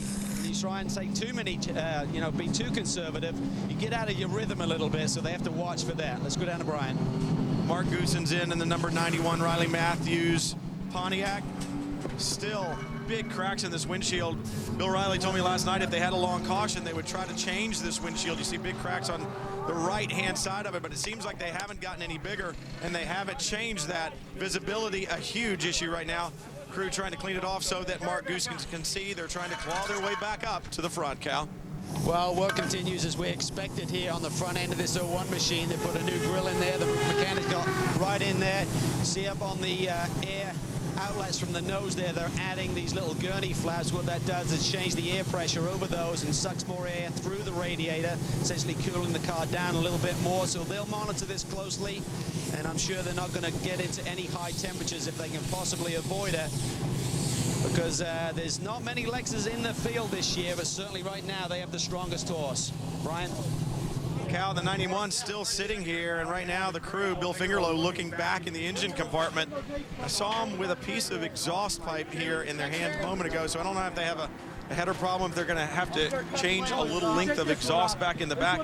Some type of a problem on the rear of this Riley. Remember, they had problems early on. It seems like the problems are continuing. Working on the back end of the car. Can't see exactly what it is right now, but we'll continue to look, try to get you the story as we find out more. Brian, let me give you a point of clarification. When they changed that gearbox out there on pit road before, they were allowed to do that by Grand Am because they were strategic in picking their pit spot. They don't share a pit with anyone else. In fact, they're right at a pit cut through. And so because of that, they're allowed to work on the car. You see Bill Fingerlow there. That was my ex-crew chief in Trans Am. Getting involved with it. That was a very strategic thing to do. To pick that pit right where the break in the pit wall is allows them to be able to take this and work on it and not take it back to the garage, saving time. All right, still under caution. We'll get back into rhythm. We'll take a break, go back racing when we return. No pressure on the Ganassi crew. They boast a 5-lap lead, so they're able to carefully, cautiously take their time and repair and send Montoya on his way. Speed's coverage of the Rolex 24 at Daytona is brought to you by Pirelli. Power is nothing without control. And by Rolex, a crown for every achievement. Glad you could be with us on our live and continuing coverage here on Speed of the Rolex 24. We're inside the final 3 hours. It's about a regular Rolex Series race heading home to the checkered flag. Will it be an historic day for the Telmex Chip Ganassi with Felix Sabates, Lexus Riley? JPM Juan Pablo Montoya continues to lead from fellow NASCAR drivers Jimmy Johnson and Kurt Busch. And Nick Johnson, the best of the Krone cars, ahead of 18-year-old rookie Ricky Taylor in the top 5. Nick Ham is the thorn in Kevin Buckler's side from TRG, because look at that, 67, 66, 64, all TRG Porsches. They could have the podium locked out if it weren't for that very slick, quick Mazda RX-8. And running 5th in class is the 80 of Jan Halen. Cal, what do you have? Well, 60 car is in, and Graham Rahal did a tremendous job there in that stint. Car's a little bit wounded, but Oz Negri's going to get in there behind the wheel. Currently running 7th. They're about to assume 6, I believe, Lee. Maybe you can update that in terms of the 6 car still being back in the garage area with a lengthy fix. So they're going to be up in the top 6. And again, these boys, Mark Patterson as well as Negri, going to be contesting for the championship this year. They feel they have a very strong combination with this new Riley bodywork and the Ford power plant. Lots of support from the Ford factory in terms of getting this car to the shaker rig in the wind tunnel and all of the stuff that it needs to really make this a whole new force. Mike Shank, as you can see, what a gutsy guy he is. He's really put his neck on the line in getting this business going, and he just fights all the way. He's very disappointed in the result today, but they'll continue on. They're making a rear wing change here, so I think as everyone's convinced that we're going to see dry running for the rest of the way, they're probably trimming the car out a little bit, a little less downforce in this machine, giving it some top speed back. So effective. They picked up a new sponsor in Westfield Insurance. They should be delighted as well. A Mike Shank front row locked it out. Here's Michael Valiente, eyes wide open, trying to grab as many points as he can. The 10 is currently in 5th place. Time for another Rolex moment in time. Let's wind it back to 2003. Kevin Buckler's Racers Group Porsche not only won the GT class, but the race overall. Success for the Californian team, along with Michael Schramm and a couple of German superstars, Timo Bernard and Jörg Bergmeister. Can he go all the way today and block out the podium? Well, he has to hang in there for another 2 3/4 hours and get by a Mazda RX-8, which has a 4-lap advantage at the moment. 01, the class-leading car for Daytona Prototypes, the race-leading car overall. Juan Pablo Montoya. Looking good. 4-lap advantage over the Fogarty, Gurney, Johnson, and Vassar car. Jimmy Johnson remains behind the wheel of the 99. Just under an overall race, normal race length right now. More time to go. That's one of the slight rule amendments too, that if you're a regular Rolex Series viewer and fan, remember last year we mixed it up a little bit with 2.5-hour timed races, and there was an implemented 45-minute mandatory stop. That has been abolished this year. We go back to 2-hour 45-minute races with a new rule that has been implemented, and that is that every driver must do at least 30 minutes. I think that's a good rule. This one-lap in stuff and win championships is just not the way things should be played out, in my way of thinking. This is the GT class leading car, Rafael Matos. And one man with a big smile on his face, I'm sure it'll be even larger in 2.5 hours' time, is John Doonan from Mazda. John Doonan helps head up Mazda Motorsports in North America. And John, for you guys, to see this little Mazda out front is great, but to see the checker flag would be even better. Talk to me a little bit about the marketing and what that does for a company like yours to get a victory here at the Rolex 24. Well, you know, there's the big ones in sports car racing, certainly Le Mans, and there's nothing like this one. We did that back in '79, I think, with the first RX-7, got our victory here. So this would be really special. A lot of time yet. Earlier this month, we unveiled the new 2009 RX-8 at Detroit. So for us, it's relevance to the product that's on the showroom floor. I think Mazda's other involvement in motorsports in North America has been their driver development ladder. Rafael Matos, who's in the car right now, should be the poster child for you guys. Yeah, you know, Rafa's the first driver to really do every step. Karting, Skip Barber, Star Mazda, Atlantic, and we really want those drivers to know that we gave them that chance along the way, so we're really proud of him, and how special is it that he can enjoy a successful run like this. I was talking to David Haskell a little bit earlier. He said the only problem that you guys have really had is that you feel like the clock here in your pit stall is too slow. It should be 1:30 by now. Yeah, and it's, you don't want to watch it. We're just taking it easy, but everybody's worked awful hard. We have our new partner Castrol with us, so we're proud to carry them with us, and we'll see how it goes. It's not over yet, but so far, guys, that little Mazda has not missed a beat. The car looks so clean too, Dorsey. No obvious damage on it.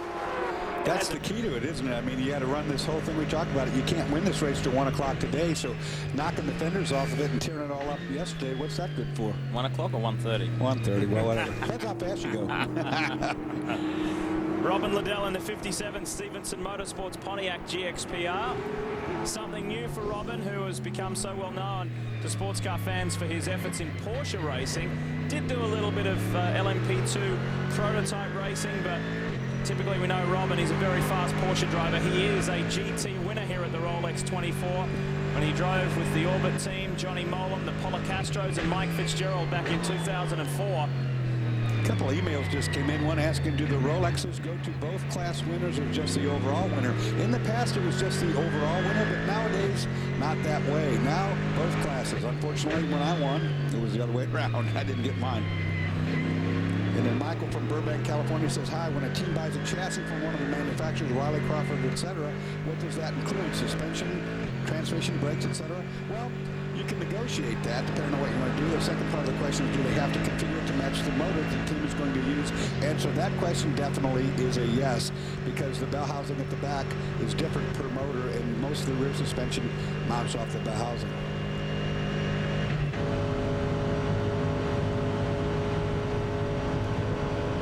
Now from one Pontiac to another, here's Lawson Archenbach.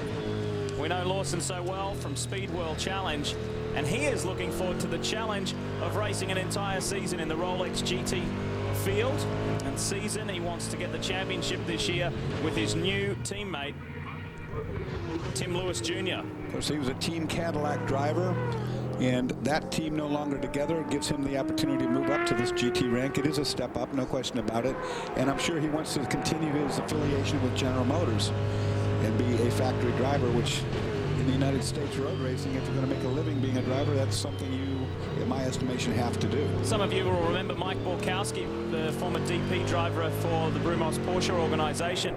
His brother is a graphic artist, and this to me looks very much like Mike Borkowski. I think it's Jeff Borkowski. It looks like a Jeff Borkowski design to me, so I don't know that for a fact, but it's quite a striking car.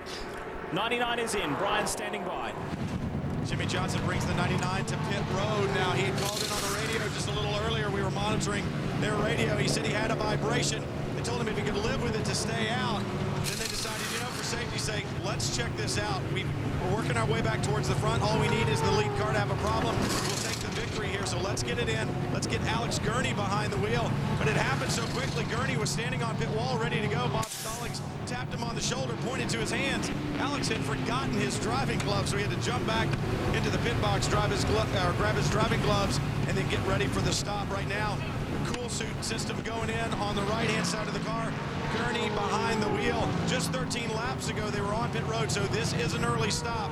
Once again, they wanted to make sure they did not have a problem. Some of the teams struggling a little bit with balance with the new Pirelli tires, trying to make sure that they maintain that tire in balance. So perhaps that's the problem that Jimmy Johnson had. But right now, Alex Gurney is down and away. Well, Brian, as you know, a shake or a vibration at 40 or 50 miles an hour isn't a big thing. At 190 miles an hour, on the other hand, it's a big thing. So Gurney, the defending Daytona Prototype co-champion, is out on track. His regular mate in John Fogarty put in a massive effort earlier in this race. I think he may have done 4 consecutive stints, 3 or 4 consecutive stints. It was a mighty effort from Fogarty. Now it's Alex's turn. Well, Lee, the other thing I noticed when the car left, there is no damp area underneath the car after that stop. So, Dorsey, I think we were right. When they filled the car with fluid before, it just seeks its own level. It settled down. We shouldn't see any more fluid out of the back of the 99. Now, that's good news right there. And actually, like I said, when you pressurize the system above what the capacity can even hold, you can actually put more water in there by expansion than is allowed. And it pukes it right back out. 76 is Nick Jonsson, regular member of the Krone Racing organization, has a new teammate this year in former F1 driver Ricardo Zonta. This car is currently 4th in the race. He took over from Darren Turner, and it's in a strong position. The second Krone car right behind there is several laps down. The 75 with Eric Vanderpool behind the wheel is 7th overall. And Eric's car in better shape, cosmetically speaking, anyway, to the sister car who's lost a better portion of the rear fender. Calvin is down in the Krone camp. What's happening, Cal? Well, Ollie Gavin is just like any Englishman would be doing at this time of the day, having a nice cup of tea. How's the run going, mate? It's been a challenge, like this race always is, but it's been a huge amount of fun. The team's done a marvellous job, fantastic job. I mean, we've had lots of issues and challenges, whether it's punches or whether it's bits of bodywork coming off, bit of contact. We had, when it rained, we had a screen that we just couldn't see out of, and we had to change that, and then we had a gear shift problem. No, really, none of them have been major issues. It's just been little niggles, but the team's just performed fantastically. So big thanks to everybody here, and enjoyed it immensely. Enjoyed racing against the other car as well, whether Ricardo's been in it or Darren's been in it. Great to race against people like Helio. I haven't raced against him since 1995 in Formula 3. It's just been brilliant fun. That's what this race is all about, Ollie. I mean, I know everyone comes here. You've won many championships over the years, but winning a 24-hour race is special. But I think just being here at the beginning of the season, seeing all your mates and going out there and having a bash must be fun. Yeah, it is. It's great fun, but I think it just shows how hard this race is to win, because you've got such great teams here. Ganassi, Penske supporting, Krone Racing here, and you've got some fantastic drivers as well, and it makes the competition level super high, super high. And so if you can win this, you think, oh, this is fantastic. I don't think it's going to be our day today, but I'll be back again. All right, mate. Best of luck. Thanks a lot, Ryan. Thanks, Cal. 2 legends down here in the Gainsco team. First of all, Jimmy Johnson, you just got out of the car. Listening to your radio traffic, seems like you had a little vibration out there. Tire out of balance or some pickup? When that caution came out for all the oil, I was one of the first cars to that corner, and I'm lucky I didn't get in the grass and rip the nose off the car. But I slid a long way, and we were talking under that caution about if I felt a vibration where we were on our own lap, and being in second is great, but we're not going to make up 4 laps in the leader right now. So just to play it safe, we decided to come in and put tires on and get Alex in the car. He says he was lucky not to go off. I think there was some skill involved with that too, Jimmy.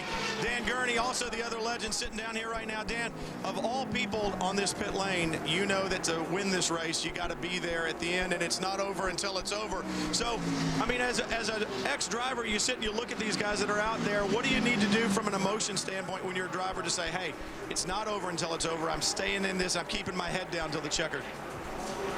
Well, undoubtedly, once they've been here a few times, they realize that you're right. There isn't any pattern until, a few feet before the end of it, where you cross the line the last time. So there's always hope, and this team is very hopeful.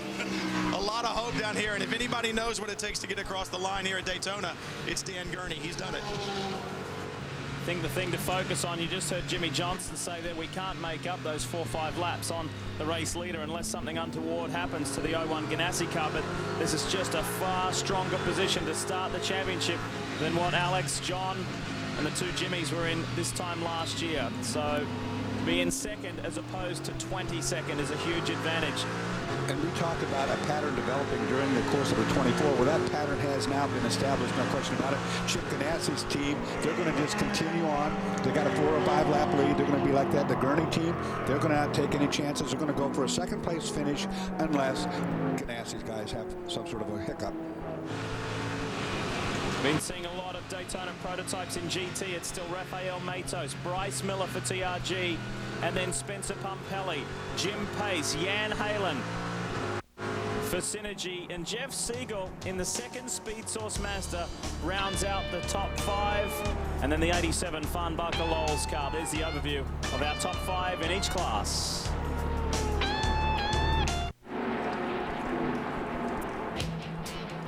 Reminding you that on February 20th, Pinks returns for an all-new season. Loads of drama and even more to lose. Don't miss the season premiere of Pinks, February 20th, 9 p.m. Eastern, 10 p.m. Pacific. And it's all part of Premiere Week on Speed, starting February 20th. That is, well, Premiere Week starts February 18th, but February 20th is Pinks, part of that very special week. The top 2 teams in the Grand Am Rolex Sports Car Championship are Bob Stallings, Gainsco Racing, and Chip Ganassi's Telmex boys. And the rivalry continues. The season ended that way in dramatic fashion in Salt Lake City. It has begun. The new season has begun in exactly the same fashion, with those 2 teams in the top 2 positions. Ganassi is out in front this time, though, ahead of Bob Stallings' boys. 4 laps is the lead margin on Pablo Montoya over Alex Gurney. It just now becomes a question of, will that machine right there go for the rest of the 2 hours and a half just about distance without a hiccup? It would take a hiccup for that 4 laps to go away. Well, we've seen it time and again, whether it be with the Riley Matthews car, whether it be with the Ruby Tuesday car, either of the Mike Shank cars, when they have been in trouble, you sit on pit road and 3, 4, 5 laps just goes in a heartbeat. Alex Gurney is being held up here. He's having a difficult time trying to get past former IndyCar driver Stefan Gregoire. I really think that they put the order out to Alex just to take calm, just run off the laps. We got another 2.5 hours. We got a solid second place. We got a 2-lap lead there. Don't hurt the car. You know, they're looking at the big championship picture. They don't feel they can run down Juan Pablo Montoya or Ganassi's car on speed or on the racetrack, so they're going to hedge their bet, go for a second place finish if possible. I agree with you, but you also don't want to go down another lap to Montoya, and Montoya isn't that far behind Alex to catch him and make that margin 5 laps. Just in case the 01 car does run into any trouble. 2 incredibly strong teams, 2 incredibly well-drilled teams, and determined organizations to succeed.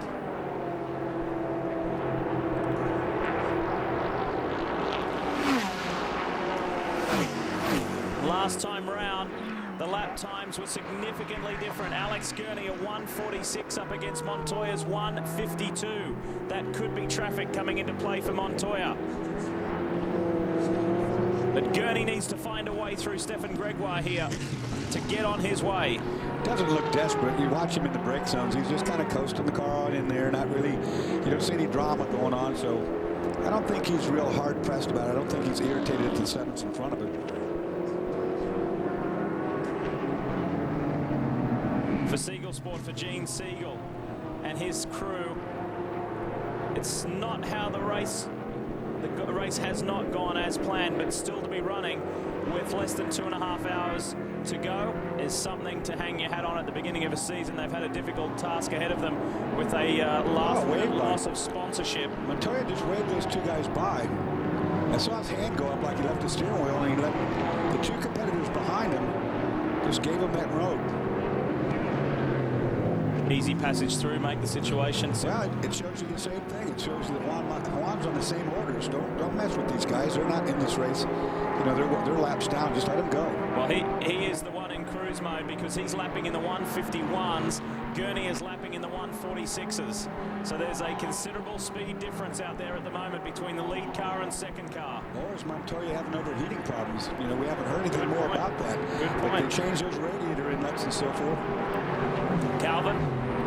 Well, remember when I spoke to Timmy Keane about how you control the rest of this race without problems, he said all we need to do is run 150s and above. He said we're really not under any pressure now in terms of performance. We just need reliability. So I think you guys are spot on. I mean, they're just dialing it back in terms of the leaders and just trying to look at the pace that they need to run. I mean, it's a big deficit for the 99 to make up.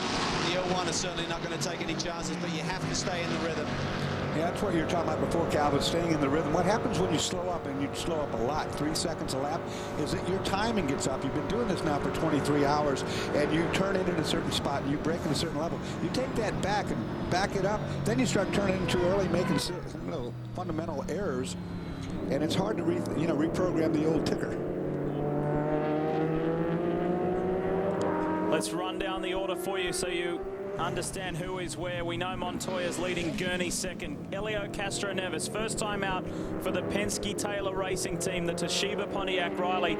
Superb effort. That's the team of Castroneves, Ryan Briscoe and Kurt Busch. Sit in the top 3. Nick Johnson for Krone Racing in the Pontiac Riley 4. Michael Valiente in the SunTrust Pontiac Riley 5. Oswaldo Negri in the Ford Powered Riley 6th. Eric van der Poel in the Pontiac Riley for Krone Racing 7th.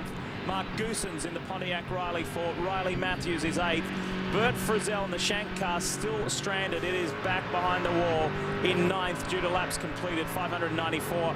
And then in the top 10 is the lead GT car of Rafael Matos. The Vision Daytona prototype is still running at the hands of Ed Carpenter. They're just outside the 10 in 13th place. There's the lead GT car. Just to highlight some others still running. The 58 Daytona prototype of Brumos, are they still out there circulating? I'll double check that. Robin Liddell in the 57 Stevenson Pontiac still going hard, chasing a fellow Pontiac driver in Kelly Collins. And Dominic Farnbacher, the 87, a little further up ahead from him. Let's get an update from Mike Shank. Well, the Mike Shank boys continue to battle on. Justin Wilson, one of the drivers in the 60 machine. Justin, we saw you have some problems there in the first couple of turns early this morning. Talk us through it. Yeah, everything was going quite well. We were trying to make some time back up and was pushing hard. And I think I've been in the car for about 2 hours and 45 minutes at that point. I was just managing a few problems that we had, and I allowed it to distract me. I ran maybe 6 inches wide coming out of turn 1 and caught a hole. That broke the rear suspension, and the car just took off across the infield.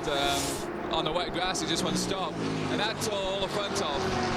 You're currently running 6. You talked about a few little problems. What is the state of the car right now? Well, I think we've changed a lot of the bodywork so far throughout the race. We've had different things. You know, we were having a high water temperature at the time, but obviously we've changed that now. So I think the car's running strong, and I'm just disappointed that I feel I made a mistake that cost everyone at Mike Shank Racing a possible podium. And they've done a great job to get the car back out. It would have been really nice for them and also for the new sponsor, Westfield Insurance, to get a result here. So close a couple of years ago, finishing second. When you can taste it like that and you come back and it keeps kind of eluding you, what sort of frustration factor is there with that? I guess that's why everyone else keeps coming back. You get a sense of what it means, and you get a taste of that, and you just want to keep coming back and trying to do that one better. And it's frustrating not being able to do it, but we'll work on next time, and right now we'll just try and finish the race off, see if we can move up at all, and do the best we can. All right, mate, thanks a lot. Thank you. Been an up and down affair for the pole sitting car, the Westfield Insurance Mike Shank Ford. Oz Negri behind the wheel, the man who set that blistering time in the 60 just a few days ago, and they're at it for championship points right now. Montoya continues to lead by that 4-lap margin, and he is in cruise mode. He's letting traffic go by, he's staying out of trouble, keeping it clean. He wants to deliver Chip Ganassi a 3rd consecutive Rolex 24 crown here at Daytona. And for one of his teammates and longtime mates, Dario Franchitti stands a chance of getting the Indy 500 one year and the Rolex 24 the next. Yeah, you look right there. Juan backed off. He lifted up the throttle at the start-finish line. He didn't even have to brake for turn 1. He just coasted on in there. Knowing that Dario was there, he said, I don't want to mess with you. I got you beat anyway. Ed Carpenter went on by around the outside in the Vision car. And getting back to that Indy 500, Rolex 24, 1 year the next. Ari Lyondike did it in 97. Weldon did it, of course, Ari did it in 97, 98. Weldon 05, 06. Could it be Frank Kitty in 07, 08? Are you looking for a Valentine's Day date? Sorry, Dorsey isn't available. But NASCAR on Speed is. The Gatorade Jewel at Daytona right here, February 14, 2 p.m. Eastern, where they'll do anything to make the Daytona 500. That's a fact. We're back. And we continue the count down to the checkered flag. Continues 2¼ hours remaining. That's it. Some heavily damaged race cars out on this track, and some determined drivers and teams never willing to give up. This was a championship winning car, or car number, from last year. The 87 machine, campaigned in 07 by Dirk Werner and Bryce Miller. Now it's Dominic Farnbacher behind the wheel. This car is currently 7th in class and charging on. It's been a real battle as far as the top Porsche teams between TRG from the west coast of the United States and Farnbacher-Lowes from the east coast. Both bringing 7 cars to do battle here, and today it was TRG that has prevailed, Dors. And that car has been taking a lick on every corner you can get to. Has been I mean, it's really gone through a war, but the Farnbacher car is still out there soldiering along. Well, speaking about damage and scary moments, probably right at the top of that list was the Portuguese driver who we'll see a lot more of this year, João Barbosa. We've finally tracked him down. He's with Calvin Fish. João, this sport is all about emotions, and one moment you had the lead of this 24-hour race, and seconds later you're going backwards, mate. What were your feelings then? Yeah, it was tough. It really caught me by surprise. The team did an excellent job to get a good race car. The car was really good, and we had a good pace. And we led for a while, and our pace seemed to be strong at the time. We were starting to push a little more because we knew we had a good chance for the podium position, and who knows, for the win. So my hats off for these guys. They did an amazing job just to bring the car back to the track, and JC is going to finish, and he did a great job. But unfortunately, he's just going to cruise around and try to get as much points as we can for the championship. The right rear suspension failed on you. Are you aware, when you were in the car, or any of the other boys, that there was a hit on that corner or any puncture on that right rear that may have been a consequence? Nothing. There was no warning at all, no vibration, nothing. It just got me completely by surprise. And the impact was hard, but Grand Am has done a great job on the safety side on these cars, and luckily I was on escape, so it was really good. And even if it was a hard impact, it was just some damage in the car. You have to be excited about this opportunity with Brumos, and I would feel that your teammate JC France showed tremendous pace last night. You have to be looking forward to this season. Yeah, definitely. I'm really looking forward for this season. I enjoy racing Grand Am a lot. And Brumos Racing, and with Mike Colucci, they do so good job. The car runs strong. We have a good race car. So who knows? I think I'm really looking forward to the start of the season, and I think we're going to do some good races this year. Looking forward to it. You deserve the shot, mate. Well done. Thanks. Let me bring up a point real quick. 2 times this weekend we've seen massive impact at that same exact spot coming off NASCAR Turn 4. I'm talking about the safer barrier. We saw it once in the Coney Challenge, even harder hit than what Wow just hit. But both times these drivers walk away from it as a side impact, the worst impact you can get, that safer barrier doing its job. From one championship contender last year in the 87 Farnbacher-Lowes Porsche to another one, the 07 Banner Racing Pontiac. Kelly Collins is driving the car right now and is 1 position behind the 87, so he's running 8th in class at the moment. Valuable championship points on offer, which means a lot when we get to the end of the season. And João Barbosa made a point there about JC France being behind the wheel of the 59. He said he'll just cruise and gather points. He's down in 12th position in class, which equates to 19 points. some championships we've seen year after year go down to 1 or 2 or 3 points, Dorsey. So 19 is valuable. And that's why you put those cars back together when you have it. And so if you can anyway get the car to continue on and run, forget about this race, but look forward, because this championship runs to the end of the year. And you're right, championships are won by 1 point. So 12, 13 points, yeah, I'll take that. That's why you see these teams and drivers and the engineers, the owners, so determined not to give up. Like the Mike Shank crew with the 6 car still working, trying to get the machine back out on track for Ian James to go around and get some points. He and John Pugh will campaign that car all year round. And at one stage, multiple times, a race-leading car. There used to be a rally called Press On Regardless, and I think that was inspirational to me. That was the way I always approach things. Now we have a crash again. 17 Porsches in the tire wall. Not hard. I guess it's the same. We got more than one car down here. Ron Zitzer it is in the 17 Terra Firma Porsche. There's that car, and I suspect there might be another one. Ron Zitzer, longtime SCCA competitor, has not hurt the car. Looks like a simple spin into the tire barrier. That whole turn 1, another safety applaud from me. The paving of that. Let's see if this is what's happened. Oh, let's see. Look a little wiggly at the back. Let's see what happens. Then just too deep. Whoa, way too deep. Now he's out there where all the dirt is. And around it goes, and this impact bends the wing a little bit. Let's ride on board and see what this pirouette looks like. Oh, I just heard a tire. It sounded like a tire, something flat.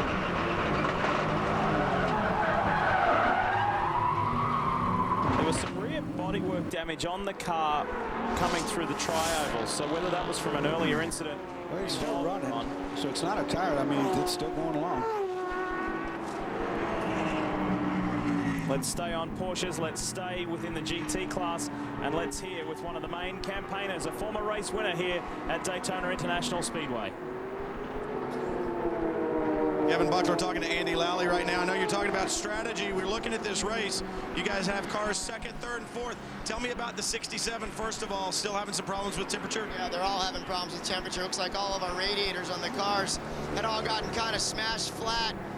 Not really sure what happened. We've run these cars for 3 years, maybe just a different type of radiator or something, but you know, all the debris from the night, the rain and the mud really clogged them up. We tried several times throughout the night to unplug them.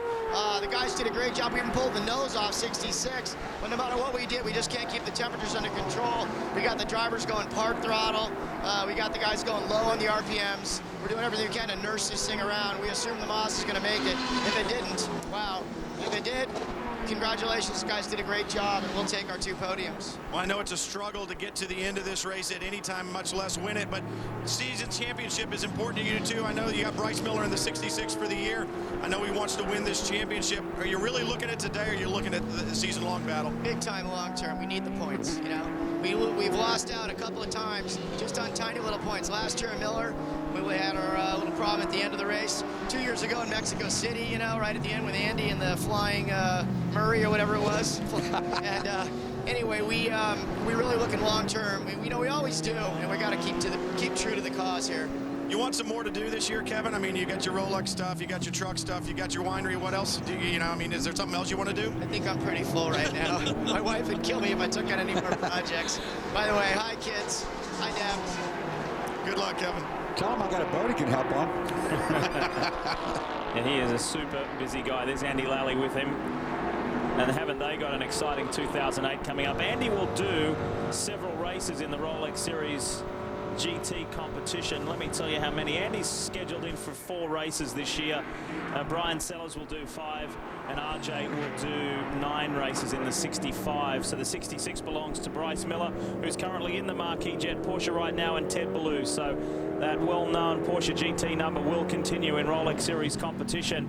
Montoya cruising with a 4-lap lead over Alex Gurney, who's still staying well and truly hard on the pace. He's down now into the low 1 minute 45, so Gurney is not backing off.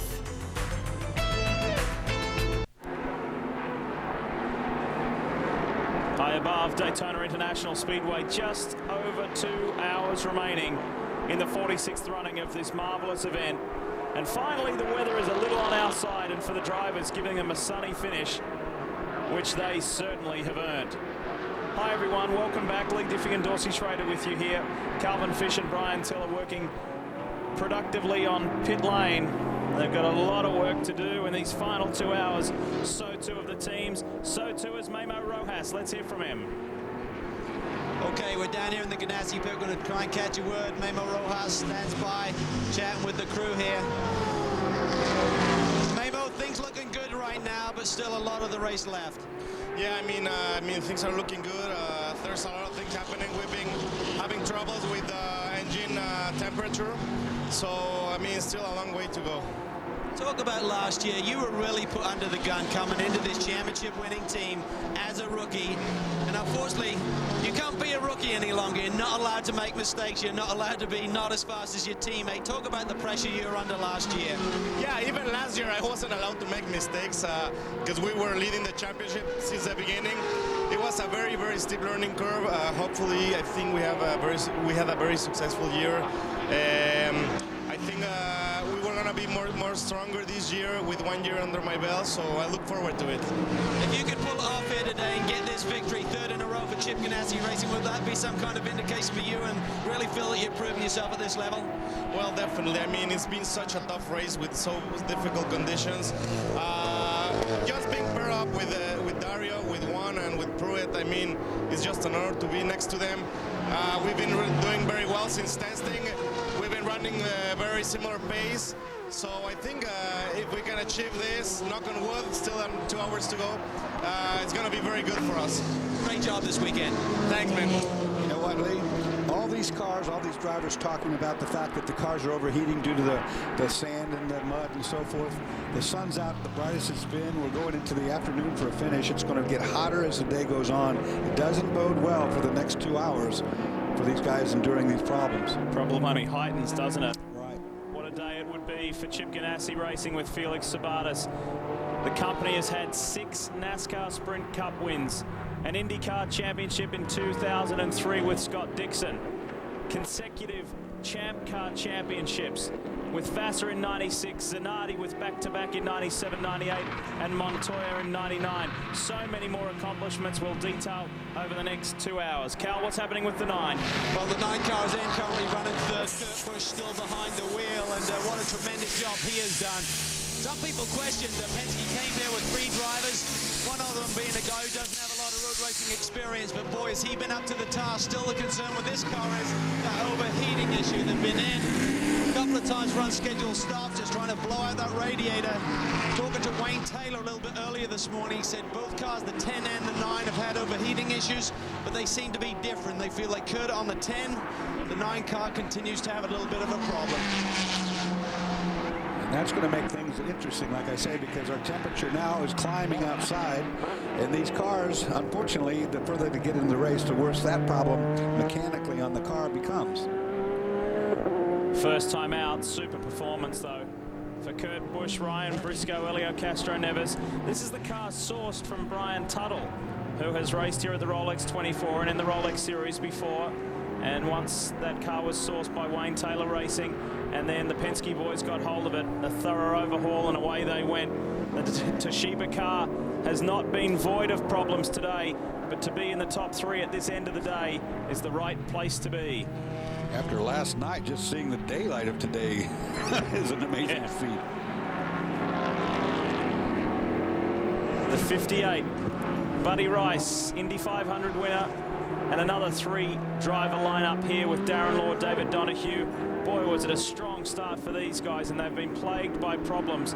But the car is still running, and valuable championship points to be had.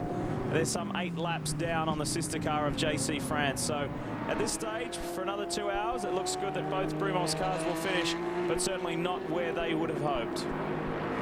There's the sister car with JC France in it, and a big pat on the back to JC, because last night he was in a pretty hot battle, I think with either Joey Hand or Patrick Long, one of the guys in the Ruby Tuesday car, and several others, and he was really handling himself well. He's come a long way as a driver, for sure, JC has.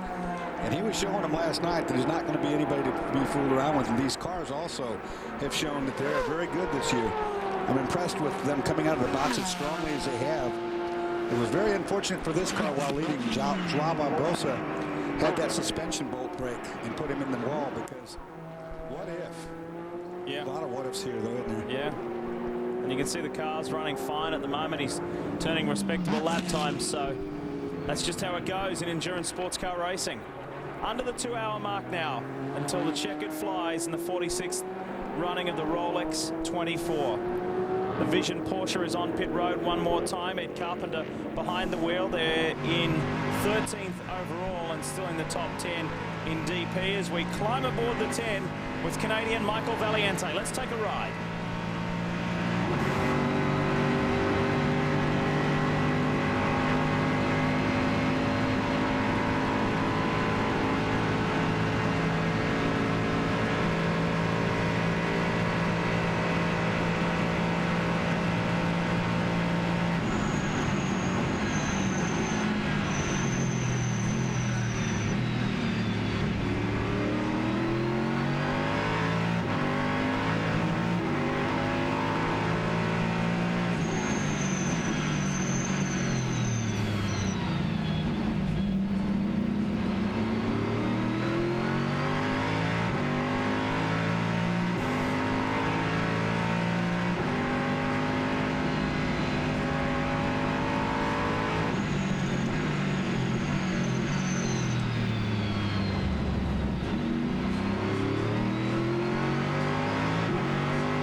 There you have it. That's what a lap looks like aboard the SunTrust 10 Pontiac Riley with Michael Valiente.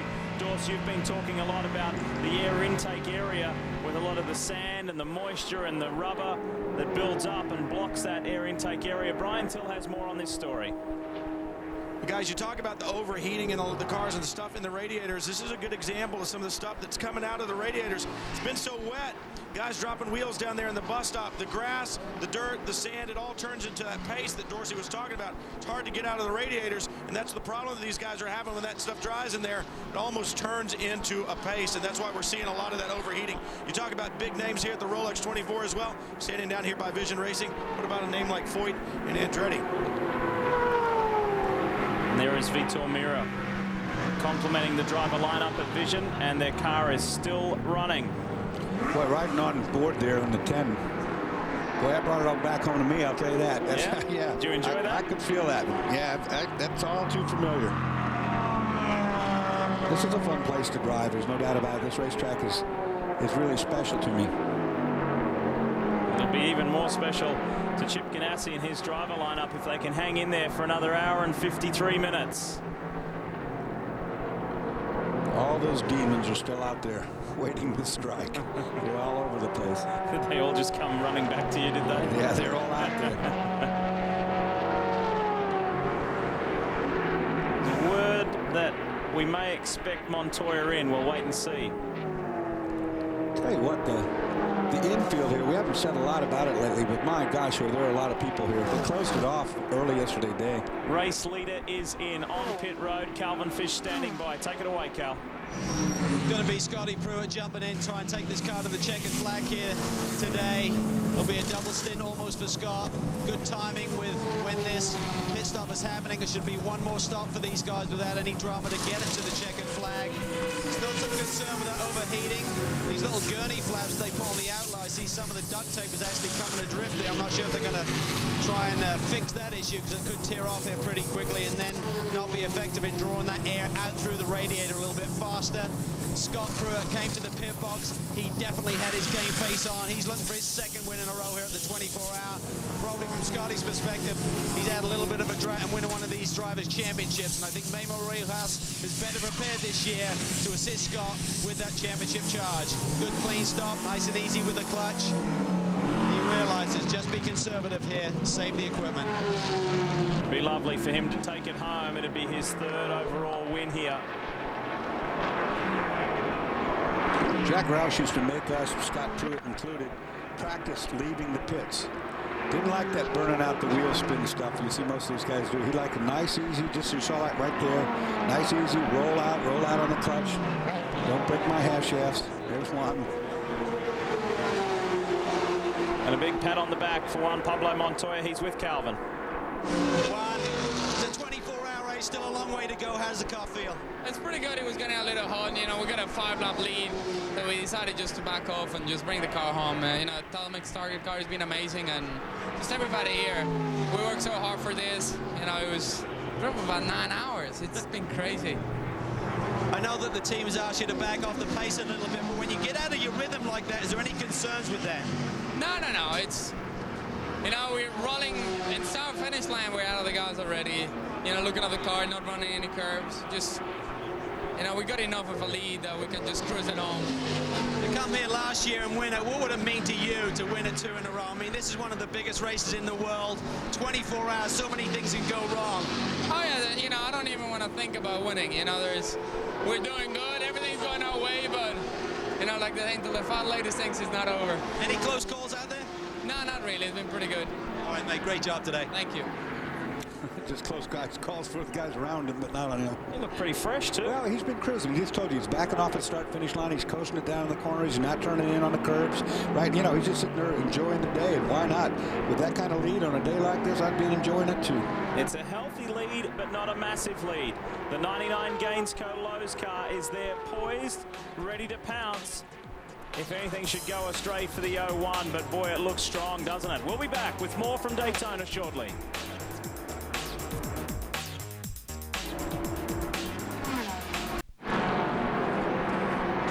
Chairman and CEO of NASCAR, Brian France. Is he standing with a triple Rolex 24 winner in succession? Chip Ganassi with Felix Sabates Racing. Wow. Will that fairly standard face on Chip Ganassi turn into one overjoyed with emotion in an hour and 3/4 time? And of course, the 50th running of the Daytona 500 coming up this year. What a special time. You've run it. Yep. Qualified. You started on the second row. What does that mean to you? This was the biggest race I ever ran, the Daytona 500. When you're sitting down there on those cars and they're announcing the drivers, and you look up at these 300,000+ people, if that doesn't get your attention, you're dead. We'd like to once again acknowledge the great aerial shots and the coverage being brought to you by DirecTV. Proudly now broadcasting over 75 national HD channels. Thank you, DirecTV, and thanks for the great shots. It's nice now with some sunshine, right? It's very nice now. It's nice unless your engine's overheating, and then you're wishing it was back to raining again. A reminder, 212 days, the countdown's on until the NASCAR Sprint All-Star Challenge right here, live on Speed. Look at that bird towing that banner. That's unbelievable how strong it is. Beautiful blue skies above the Speedway here. Pruitt, Gurney, Castro Neves, the top 3. Nick Johnson 4, Angelelli 5. Nick Johnson is only 36 seconds behind Elio Castro Neves. The Krone car has an opportunity to get on the podium. And look at this, the 6, the former race leading car, is back out on track. For Mike Shank Racing, Ian James is behind the wheel, and they're running 17th overall. And more than likely will be the fastest car on the racetrack, because everybody that could have ran with it is now in cruise and collect mode. Fastest lap for the Daytona prototypes, incidentally. Not sure who was in the car on lap 88, but it was the trio of Buddy Rice, Darren Law, and David Donahue. The 58 Brumos Porsche fastest in this race.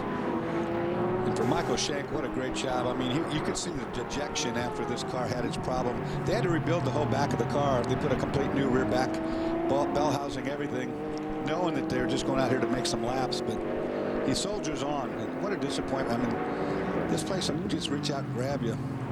Haven't missed anything in GT. It's still Rafael Matos for Speed Source, the Mazda RX-8, the Castrol car that leads the way from Bryce Miller, Spencer Pumpelly, and Jim Pace. The trio from TRG, second, third, and fourth in class. And then Damien Faulkner is in the top 5 in the GT class. We have spoken a lot about this car, the 9, the Penske Taylor Racing Pontiac. Let's go down and hear from one of its drivers. Well, a fellow Aussie. Australia Day yesterday, mate. Lee Diffie must have told me about a million times what it was, but how's the run been going? Currently running third.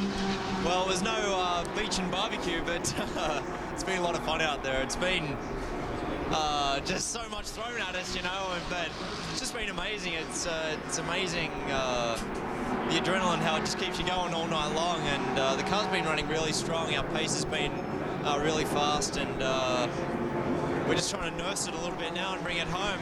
Looks like we've got a good third place car at the moment, but you never know. We're just going to do the best we can and see how we finish up here. All right, mate, let's move across. Michael Valiente running with the SunTrust team. Michael, you just jumped out of the car. How are the track conditions right now after the night? There's quite a bit of dirt and debris on the track, and there was some, I think a car lost an engine, so there's some oil dry. But the car is good. I mean, we can run the pace with the leaders. We made up a lot of time, but we just fell too far behind in the beginning. Points so important, though, getting some out of this first race. Yeah, definitely. You know, through all the adversity, fortunately, we were able to come back. The SunTrust team did an amazing job, so it's a good position to be in for the year. Well, Wayne Taylor just came by, said we're only talking to the young drivers. We moved him out of here, and we're now going to talk to his son, Ricky Taylor. Ricky, what an experience for you. Young guy, being drafted in on the championship caliber runs here. How's your experience with your first 24-hour race? Well, getting in the car for the first time, I mean, it was so intimidating. I was so nervous before I got in, but once I was strapped in, I got real comfortable, settled in, and got pretty lucky with the traffic, and had a great experience. You led for a lap there before you made that stop on your first run. You got back in again this morning. What are you learning each time you get back in the car? What do you take back to the driver's seat? Well, before every stint, the SunTrust team's just been so nice to me, teaching me all the new things that I need to know. So just having a great time. Congratulations on a great run and keeping your nose clean, mate. Well done. Thank you very much. You impressed, Dorsey? Only 18 years of age. Absolutely. But, you know, I said that at the beginning when there was controversy, should you let him run or not? I said, yes, let him run, because he's taking this seriously. He's got the weight on his shoulders. He's not going to make a mistake, and he's going to learn a great deal from this. So he's done exactly what I expect he would do. Pretty staggering statistic just at the top of your screen.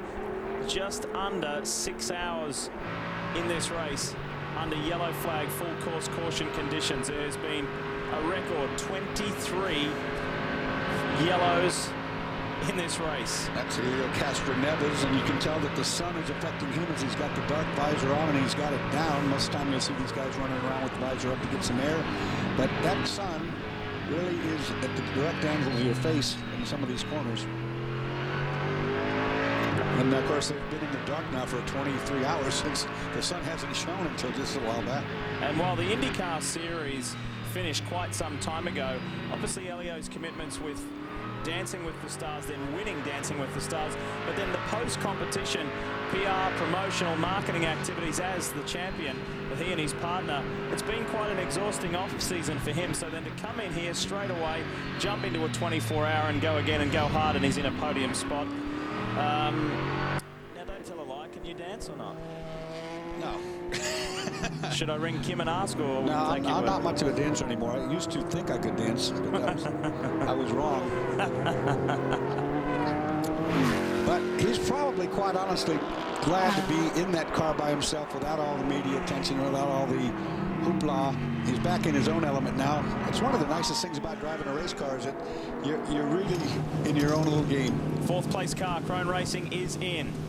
Very impressive run for these guys, Lee. Nick Johnson behind the wheel. He'll lead the charge this year along with his teammate Ricardo Zonta. So it was a gamble when they thought about coming here with a new chassis. Switch back to the Riley, and it's really paying off in dividends here. Looks like they're on line for certainly a strong points finish here, and this is going to be a very strong combination in this championship run here. So there's going to be so many strong cars out there this year. Nick Johnson, he's got a busy season ahead of him. He and Tracy Krohn are going to compete in 4 American Le Mans Series races again, as well as Le Mans. And Nick, after that stellar performance on the road courses last year in the Busch race, is going to have another program there and possibly some cup running too. So he has a busy slate, and there's a new baby boy, Max, along with his wife Elaine as well. So a lot going on in his life. Well, it's looking good for Krohn Racing, because between both cars, 75 and 76, they've only had one, make it 2 top 10 finishes from 3 years. So we wish them well. They got both cars in the top 7 at the moment. So team principal Tracy Krohn will be very pleased with that. You saw in that shot there, Mark Goosens has been out there doing a little agricultural racing. That was the 91 coming in with a snoot full of grass that the Riley boys have taken off and sent him back on his way. As the 99 hits pit road, let's give you some Ganassi stats, because it's been an impressive run with an hour and a half or so to go in the Rolex 24. And look at that. In the last 3 years, they've led 1,069 of 2,045 laps, more than half over the last 3 years. That shows how dominant this team has been. Let's talk Gainsco, Bob Stallings, Lowe's machine. They're in.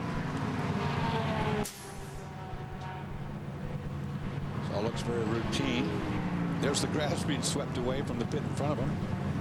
Go, Brian, go. Look at him. Go, go, go. Look at me run, guys. Thank goodness we've been working out. Good to see everybody in the gym early in the morning, except for Dorsey. Routine stop, gurney away. I don't see any debris out of that car, which is good. No, there was no debris on that radiator. All that debris was from Mark Goosens, who put it right in front at the Riley pit. And I saw him come in with about a yard of grass on the nose there. Dorsey, why have you not been in the gym with us early in the morning? Well, I keep in just unbelievable fit shape living down there in the Keys. You know, the Saratoga Avenue Boys Club keeps me in shape, so I'm ready to go. That liquid diet Doors works every time, doesn't it? That little crab leg, you know. We will be back. More from the Rolex 24 when we come back.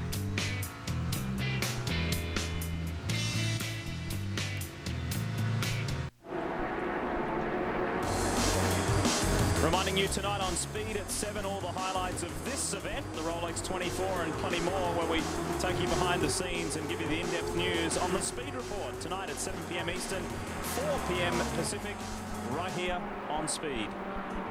Well, it may not have been here at the beginning, but it's certainly here for the conclusion. That is the sunshine and typical Florida blue skies. An hour 33 to run before some relief and celebration for some, bringing an end to the Rolex 24 for 2008. The overview of the top 5 in the Daytona prototype class, and overall, the top 8 positions in the field are filled by DPs. 9, 10, 11, 12 are the top 4 running GT cars. And it has been a rock-solid effort from the Mazda RX-8, Rafa Matos and the boys from Speed Source, holding on over Andy Lally, Emmanuel Collard and Tim Sugden, 3 of the best Porsche 911 drivers in the world. So he's got some hot shoes chasing him, but he's hanging on, just like the former series champion Scott Pruitt aboard the 01 now. His car, his team, and he hopes that 2008 this will be his race and his championship.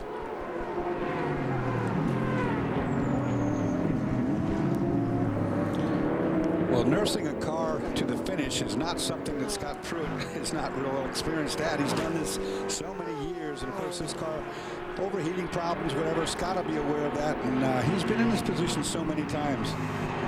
Brad Yeager, Brad Yeager's in the 77 for Kevin Doran. This will be the first time that Kevin and this team will not get a top 10 finish in the Rolex 24 at Daytona in the DP era. Remember, this car lost a rear wheel and sat out for quite a while before one of the flatbed trucks was dispatched and got him back going again. The racer's edge, RX-8 continues to pedal. Ken Dobson is behind the wheel.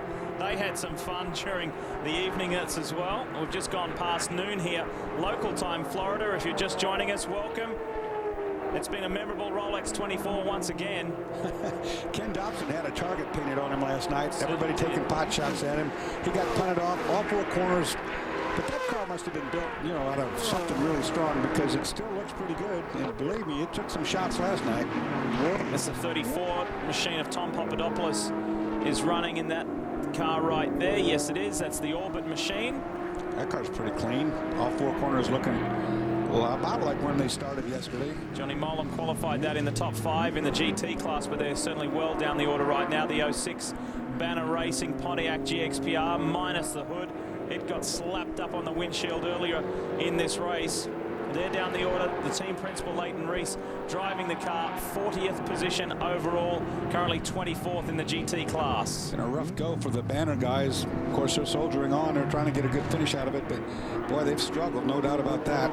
Well, they will, so long as Kelly Collins remains where he is, they will finish as the top Pontiac GXPR. Kelly is in something around 7th, 8th in class at the moment, so they will still be the top Pontiac GXPR. Our pole sitter, Oswaldo Negri, currently maintains 6th position in DP and overall. Behind Max Angelelli, ahead of Eric van der Poel, who we'll see a lot more of this season representing Krone Racing.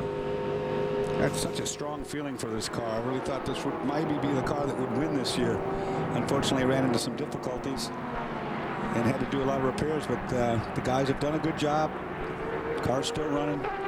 Most of these cars, you look at that one, look like they've been through a war. I mean, they're just all beat to death just about. And then occasionally you'll see one that doesn't have a scratch on it. Josephina running in one of what was 2 Autometrics Porsches that started this race. It got off to a pretty ordinary start when Anthony Lazaro was hit by another Porsche driver right at the wave of the green.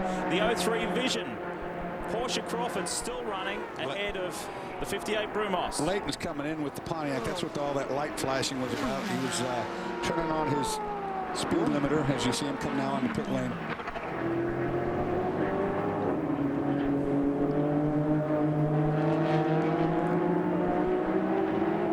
So now it's just a case of hang on, do the laps, and stay there to the finish. That's a huge accomplishment in itself.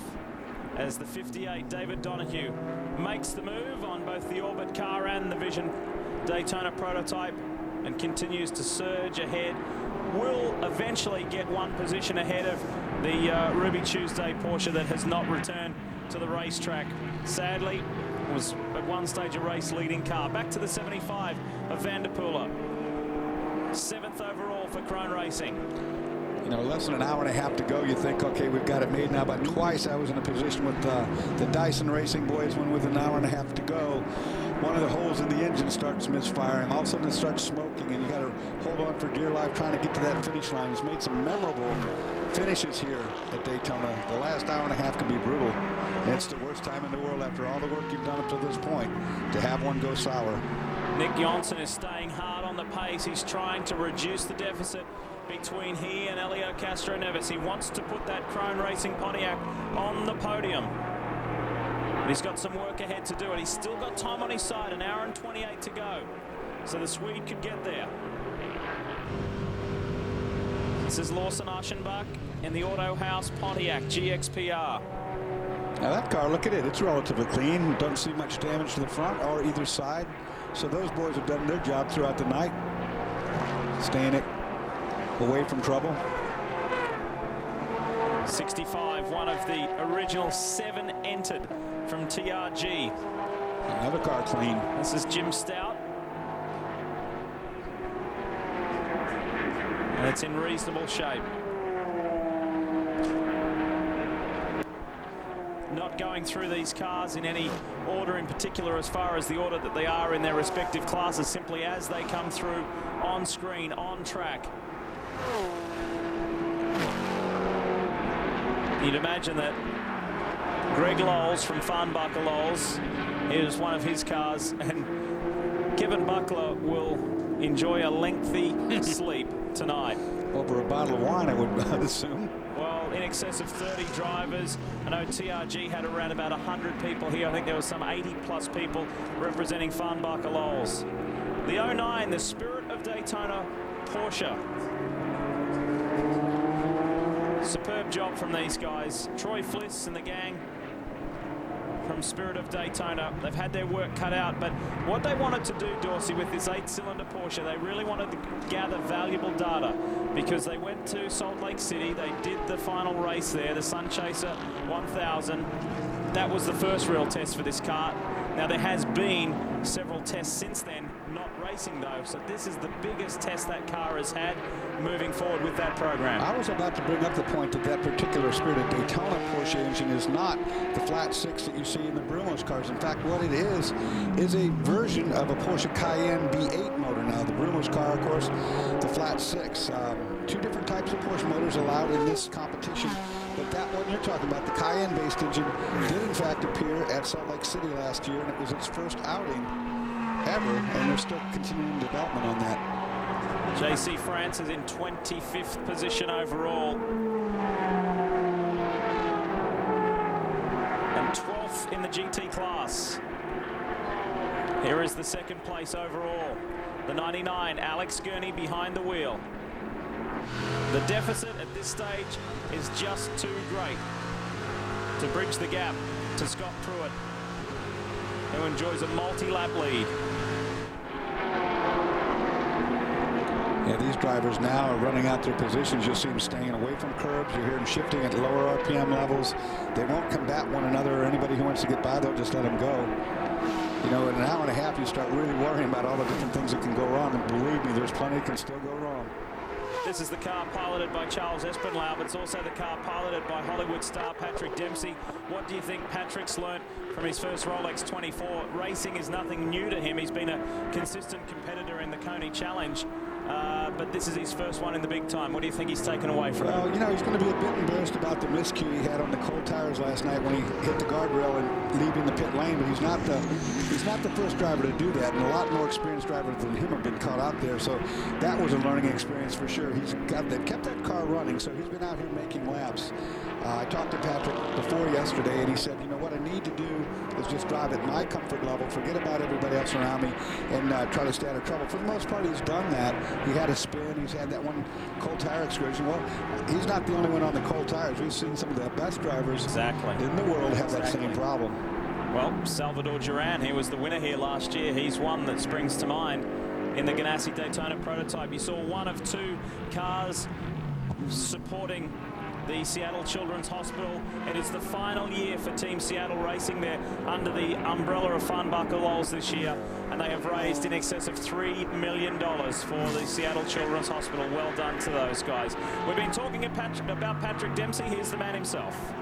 Patrick, a 24-hour race is certainly a tough one to endure, but under these conditions, talk about your experience. Oh, it was incredible. I mean, I learned a lot. I got to really thank Pirelli for helping me out on a big learning curve for the first stint out with the cold tires. I had a nice little contact with the wall there, and I learned a lot about cold tires at that point. So that was a good way to start it. And then 2.5 hours in the wet last night was really quite interesting. It was just, you know, to see the quality of drivers in this field and to be out there with them in the wet and to watch them and to be a part of that was really quite special. I learned a lot, had a lot of fun, and we had a lot of bad luck, but the team's really rallied to keep the car out there, and that's part of it. We wanted to finish this race, and hopefully we can, and I've had a great time. I can't wait to do it again. With the riders' strike, there's obviously a chance you'll do a few more of these this year. What are your plans for this 08 season? Well, I hope to continue on with this car and maybe add another one. We'll see what happens. Really happy with Mazda. Their support to me has been phenomenal. Also to the team and Sobe Lightwater. They've been just tremendous sponsors. So hopefully we can continue that relationship through the rest of the year and, you know, continue to improve, to finish races and to get competitive. I think to come here the first time out, we just really wanted to do a good show and sort of finish the race, and we've done that. We had a little tough luck at the beginning, but everybody rallied, and that's what you have to do. So it's been great. I've had a tremendous time here, and all the teams to be around it. And just being here with the energy and the camaraderie has been phenomenal. Awesome job, mate. Well done. Calvin, I want you to ask him, are you too short for Hollywood? Lee Diffie wants to know if I am too short for Hollywood. No, you got to think of Alan Ladd. Just get a box, like they have a little box to put people up. Don't worry about it. Lee has these special shoes with these little lifts in them when we're doing a stand-up together, so he's really about 3 feet 9. See, look right down, then I can kind of get into it. I'll just slouch down. Well, he's learned a lot. He's had a good time, and you'll see a lot more of him when we come back from the break. David Hobbs and Bob Varsha will take over the reins. We'll see you soon.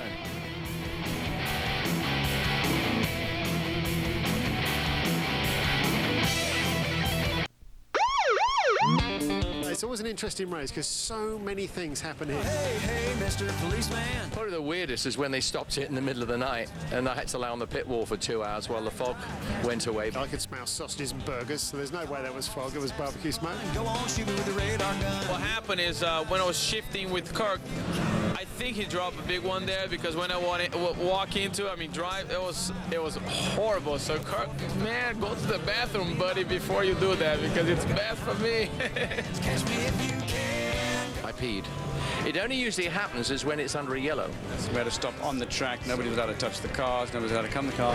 And you're under full course yellow for like 10 laps. And it went on and on and on, and I needed to pee. Yeah, you can feel it coming on, you know. I just radioed to the guys. I said, guys, I got to pee in this car. What the hell with it? I had no option. Oh, the problem is, it's difficult to make it work. I'm in the jailhouse now. I've done 45 24-hour races, and we look like death. We smell like a polecat. So, what the heck if there's a little bit of pee on our trousers? I'm in the jailhouse now.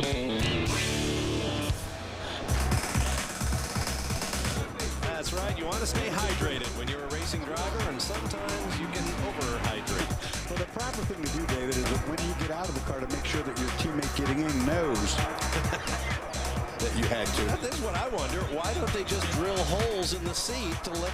Well, never mind. Terry Boonson used to just think I sweat a lot. Good on you. I suppose you haven't said it straight. It's got a warming effect at night, at least for a little while. Absolutely, yes. Well, welcome back to Daytona, where the conversation has gone a bit downhill. Dorsey Schrader, what have you done to our race? When David Hobbs and I left, there was only about 15 cautions. And it was going fine. 5 cars on the lead lap, and bingo. Now there's 24. 24th caution. That's Ed Carpenter's 03 Porsche Daytona prototype being pulled up onto the flatbed truck. A record-extending 24th caution. The number 9 is in the pits at Penske Taylor, Calvin Fish. Routine stop here again, blowing out those radiator grills. Ryan Briscoe going to take this car to the checkered flag here this afternoon. Elio just done a stint here. Meanwhile, the 10 cars in pit lane. Similar deal there, just really working on the cooling of these cars, trying to get them to the checkered flag. Everyone's struggling here this weekend with overheating issues with the wet and the sand and the mud that creates in these radiator grills. There you see the 91 has been in and out of the pits for the last hour or so. Happy to join you once again. I'm Bob Varsha with David Hobbs. Dorsey Schrader remains on the booth. Great job by our colleague Lee Diffie and the boys down in the pits. Say a few minutes ago, I'm still amazed at the way some of these guys leave the pits. I don't know whether they're trying to put heat in the rear tires, but boy, when you're doing a 24-hour race, you should not be doing standing starts, 25 or 30 of them throughout the course of the race. You should not be doing each one like a drag race. No, Jack Roush would have a fit. He made us practice and practice and practice. A nice, easy, executed. Let the clutch out gently. Don't spin up the tire real bad. Don't shock those axles and rear gears. Don't slip the clutch too much, but on the other hand, you certainly got to be spinning wheels and, putting a hell of a lot of shockwave through the drive shaft. The 91 back on track in the hands of owner Jim Matthews. Meanwhile, we're going to meet 2/3 of the driver's strength at Penske Racing with Calvin. Well, a couple of the teammates here together sharing their experience of the 24-hour race. Elio, you just jumped out. Bit of a struggle trying to keep those water temps down. Yeah, that's the only issue right now we're having, the car is running very, very good. It's just unfortunately we have to do only like 15, 12 laps, and a stint actually it's about 35, 40 laps. So we're really doing a double duty here. But you know what, did a hell of a job. Ryan is doing a fantastic job. Team Penske is awesome, man. I'm so proud to be part of this organization. Well, super job by you and Kurt. Your teammates say you've done a stellar job. There's a lot of pressure on you coming in here, just 3 drivers in the lineup, so you really had to pull your weight this weekend. Yeah, I made sure I got rest and got hydrated, but yet, having Roger on top of the pit box means the world to me, and just have a shot at road racing. I love it. We only do it twice a year when we race Cup, and so it's just it's a different way of getting around the racetrack, but yet it's 4 rubber tires and a race car, so I love it. Now, Elio just won that big trophy for the Dancer. Has he been showing any of his moves in the transporter this weekend? I got 2 left feet and a heavy right foot. I'm all screwed on dancing. He's ready for 2008 Cup Series, so watch out for this guy here in the 500. All right, boys, looked like you had some fun this weekend. Thank you. Yeah, had a blast. The teammate Ryan Briscoe is currently in third. 3 laps behind Alex Gurney, who was in second, and is in turn 3 laps behind Scott Pruitt, who was on the race lead. As you see, 1 hour, 13 minutes and change, counting down as Scott Pruitt and his teammates hope to bring car owners Chip Ganassi and Felix Sabates a 3rd straight victory overall in the Rolex, which is pretty remarkable, David. It's incredibly remarkable. This is a very, very tough race. This is a very tough track. You got all that banking, which these cars are not really used to, in the tight corners. So you got a lot of load going through the transmission, the drive shafts all the time, and of course they tend to understeer, so it's hard work on the drivers as well. And they didn't really need this sunshine. They could have done with this yesterday afternoon, but now after all that struggling, now that all the radiator matrices are all blocked up with all that sand and rubber that's been lying around and got kicked up by the rain, now of course they got the heat. Well, we missed the air show the Navy put on at the start of the race and all that heavy clouds, so now the Air Force is here entertaining us a little bit. Let's get down to Brian Till in the pit lane. Rob, second and third in the GT class are on pit road. Andy Lally sits behind in the marquee jet number 66 Racers Group Porsche. Right behind him, Emmanuel Collard. Kevin Buckler chronicles the problems early on. These cars are just way hot. They cannot keep the temperatures down. I've been monitoring the radios. Kevin Buckler really talking to Andy and Emmanuel Collard saying, guys, you just got to slow down. Every time you step on it and pick up the pace, the temperatures climb. If we're going to make it to the end, we got to get those temperatures down. And once again, to win the Rolex here is special, but really the championship is what they're aiming for at the end of the season, guys. Well, I'll tell you right now, the Mazda, Rafael Matos has got a 6-lap lead over the next TRG Porsche. They'll never make 6 laps up trying to go fast. The thing is, go slow, shift low RPM, do anything you can, don't get the engine hot. Dorsey, you've been here the last 4 hours. Do we have a consensus as to what's causing this universal overheating in both the prototypes and the GT cars? Brian did a great pit report. Brian Till had shown us they had cleaned the radiator out, and he'd pull out not just the bits of rubber that you normally see associated with the spent rubber on the racetrack, but mixed in with it was grass and sand and mud and dirt, and it conglomerated into a little brick of, and so you see every time they come in here, they come from the backside of the radiator, and they try to blow it out, backflush from the backside. Good. Well, I think, coming into this race, a lot of people were complaining about the Pirelli tyres, but I think the fact has proven that these tyres have proved to be pretty damn stout and very fast, and they're probably soft enough that they've left more rubber lying around on the track than the last of the tyres these guys used last year. And of course they're also developing more grip, which is why we've seen a couple of Riley chassis go out with suspension problems, the 59 car being one of them, the 6 car being the other, because it's putting more force through the suspension. The grip means more load going into the car, and all the pickup points and the suspension arms and things are put under more load, and these tires are obviously very, very quick. Well, right after you guys got off here, they actually sent the jet blower out there, the jet dryer, to blow that stuff down to the infield somewhat. So I've never seen that before. Well, a new supplier to all the teams in Grand Am means a certain getting to know you period. There's some of the clag, as David would call it, out on the racetrack. That's not just tire rubber. That's a lot of that Daytona sandy, loamy soil that's been contributing to these overheating problems. There's your top 10. This could be a top 5 in GT. This could be a big win for Matos. We'll talk about that later. February 18th, Premiere Week begins, and Speed will bring you all its new shows. Supercars Exposed, Drag Race High, Living the Low Life, and more. Hit the primetime slot with new heroes, new muscle, and new curves. Speed Premiere Week begins February 18th. Of course, only on Speed.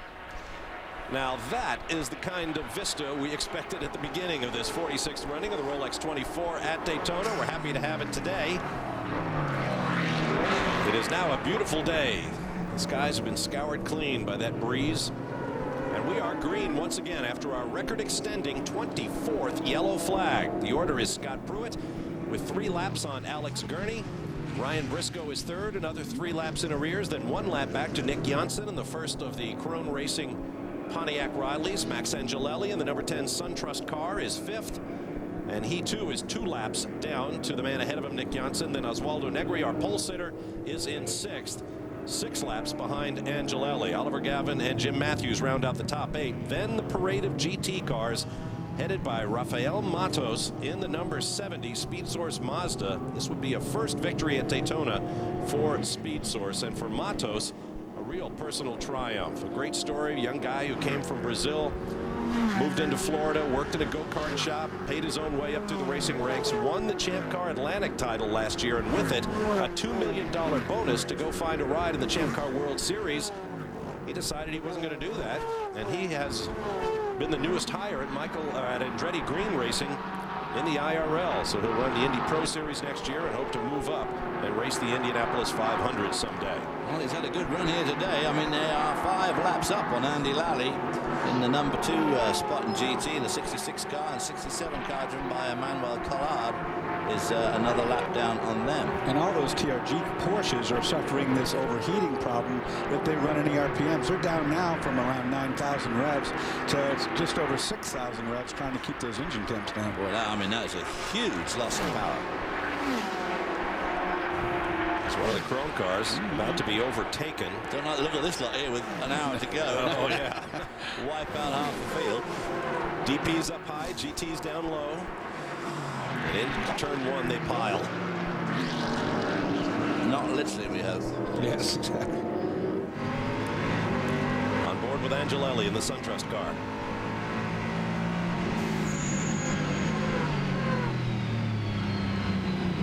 Now, Max the Axe is not known for his patience in these sorts of potential passing situations, so this could get lively. We have a drive-through penalty for the 77. The Doran, that's had a pretty fraught 24 hours thus far, losing wheels into the dirt, back on track. That's probably for pitting out of procedure, because it's not only a drive-through. As you see, they're holding the car for 20 seconds. So that will have been pitting when you weren't supposed to, which is a stop in your pit, sit there 20 seconds, and then go. And it's already down in 43rd place. Brad Yeager from Cincinnati, Ohio, is on his way. Another fine young American driver on the way up the ladder. Calvin Fish.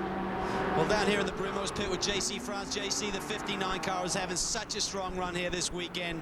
Talk about the emotions when you're sitting there watching one of your teammates out front and then you have a problem like that. Oh, you can imagine. We were back in my motor, almost getting ready for my stint. We're jumping up and down, high-fiving, just restarted, and Joe was driving away from everybody. And then I hear him on the radio saying, hang on, hang on. I said, hang on to what? I started rear braking and go around. So it's hard braking, you know, but that's racing. You know, if it was a 20-hour race, we'd have been there. But the crew really busted their butt to get the car back together and out there, so we gained some points, making a couple positions back. And I think we let everybody know we're here for real this year. Brumos is back, baby. Preparation is the key to one of these races, and certainly the crew do their part. But I understand you've had a kind of a weird training routine. You didn't like getting up in the middle of the night for these races. So what have you been up to?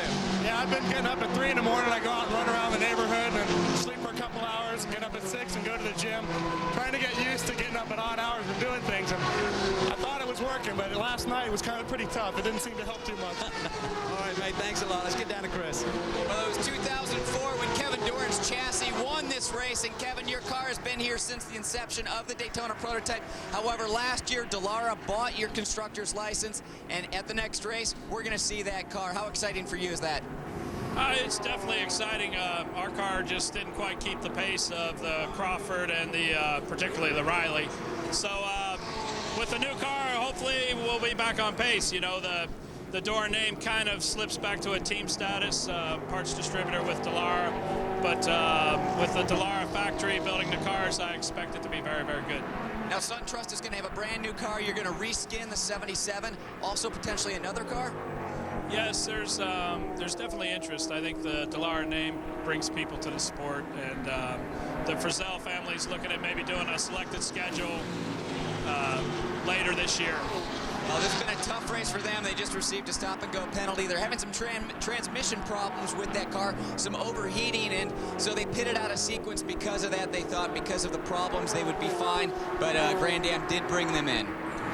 Well, still in all, Brad Yeager is picking up some valuable experience behind the wheel of that car. Kevin Doran told me a year ago he was looking desperately to find a partner to help him compete with the likes of the Lolas and Rileys of the world, and he has found one.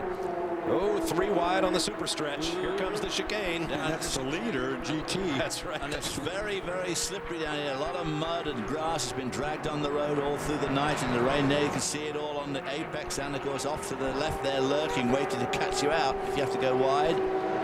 bypass one of the Ferraris. If I was a leader in GT with a 5-lap lead, I don't know that I would have really gone there. No, I'm not sure I would have done either.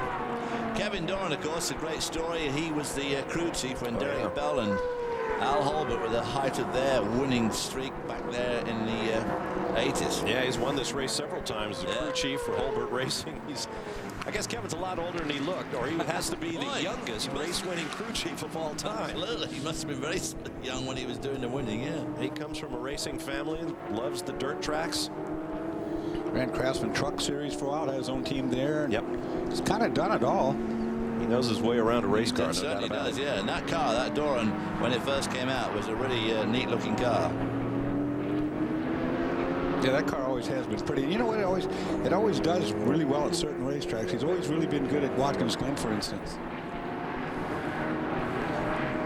We are at 1 hour even, and the clock continues to tick its way down. And at the end, a group of drivers will write their names in the Rolex 24 Daytona history book and pick up a beautiful stainless steel Rolex Daytona wristwatch. And that's the last Mustang running. These guys obviously. That's the Black Forest car. I thought that retired. It was originally reported as retired, yeah. But here they are. Yeah, look at the sides of it. It's been sitting somewhere out of harm's way because it's not all beat to death. Yeah.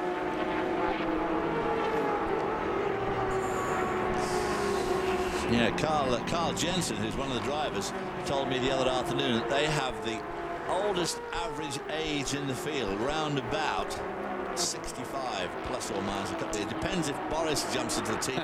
He brings the average down a bit. Living the dream. Carl Jensen, of course, big into historic racing. He signed up a hot shoe, and Boris said, to help shepherd them through the process. Don't think Boris ever got in the car, though. Cup was set up, things like that. They were having fun, and that was their intent. They said, look, we're not going to win this thing. We don't have any aspirations of winning this. We'd like to finish it, and we'd like to go out there and have a good time, because that's what these guys are about. Well, that's another element of this race that we didn't talk about, with the big international flavor and all the great drivers and champions from other series. This is probably the only major race in the world where a qualified, let's call them amateurs, can come out and race with some of the biggest stars in the sport. That, too, is one of the stories of the Rolex 24 at Daytona, and we'll be back in a moment live here on Speed.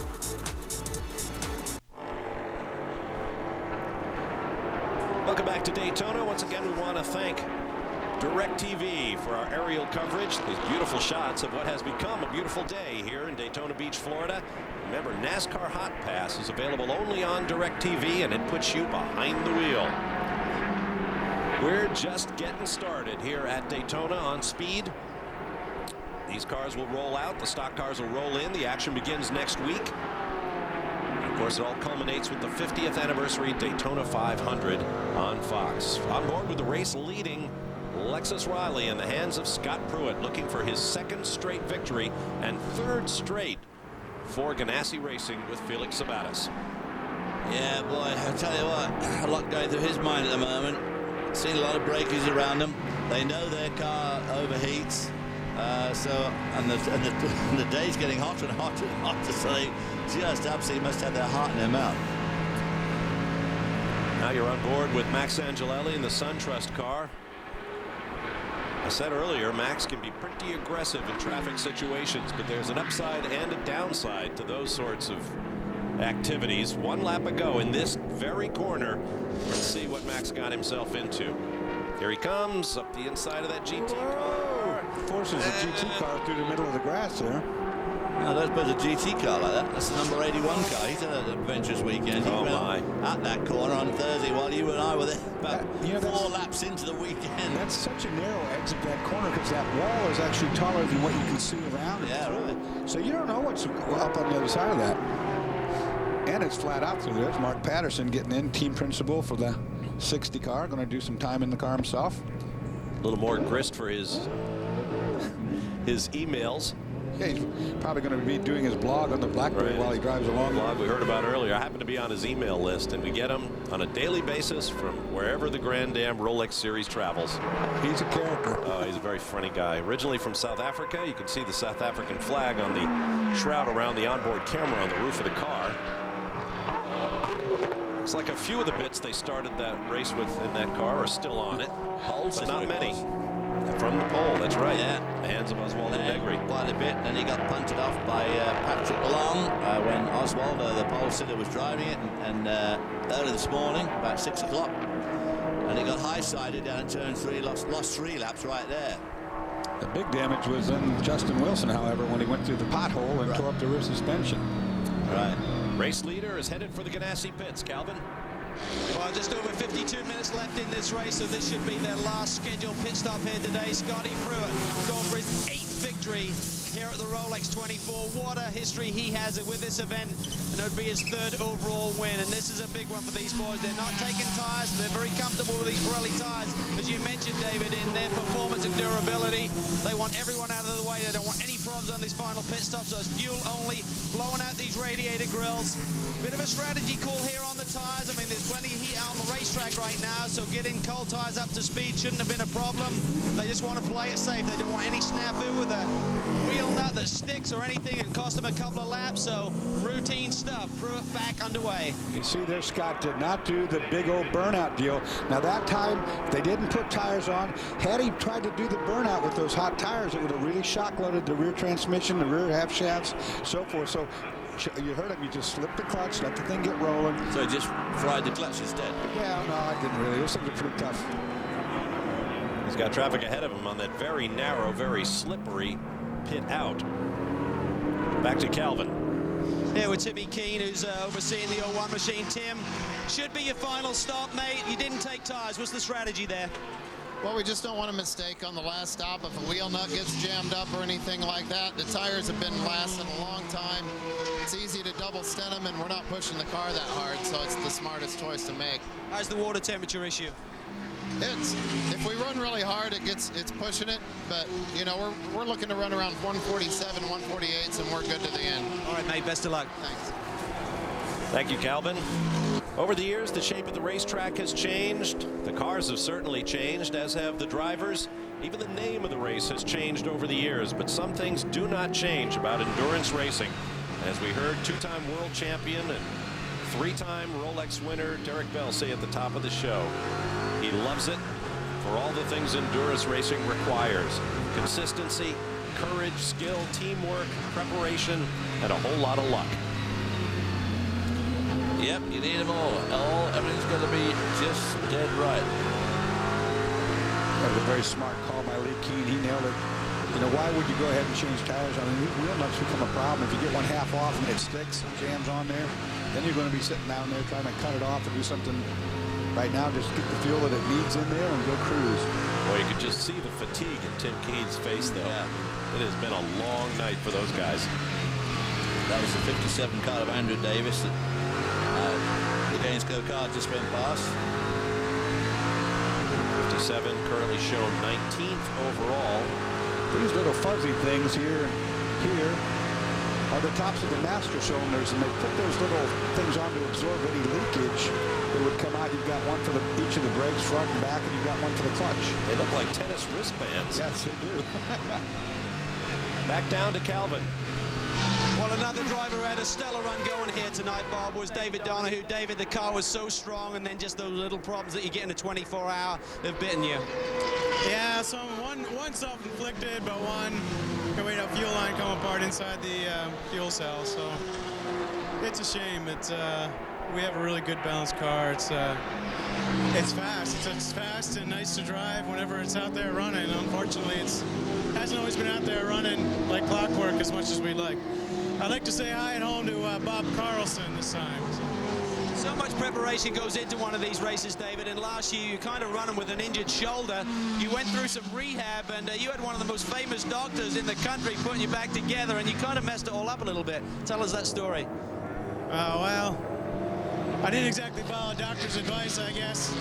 I was feeling a little bit better than I really was, which I guess is classic for a race car driver. And just trying to get dressed, I lifted more than a pencil, and I was only supposed to lift as much as a pencil, so, you know, listen to your doctor. He had some great stats going, and you've just dropped his percentage all the way around, right? Just rubbing it in.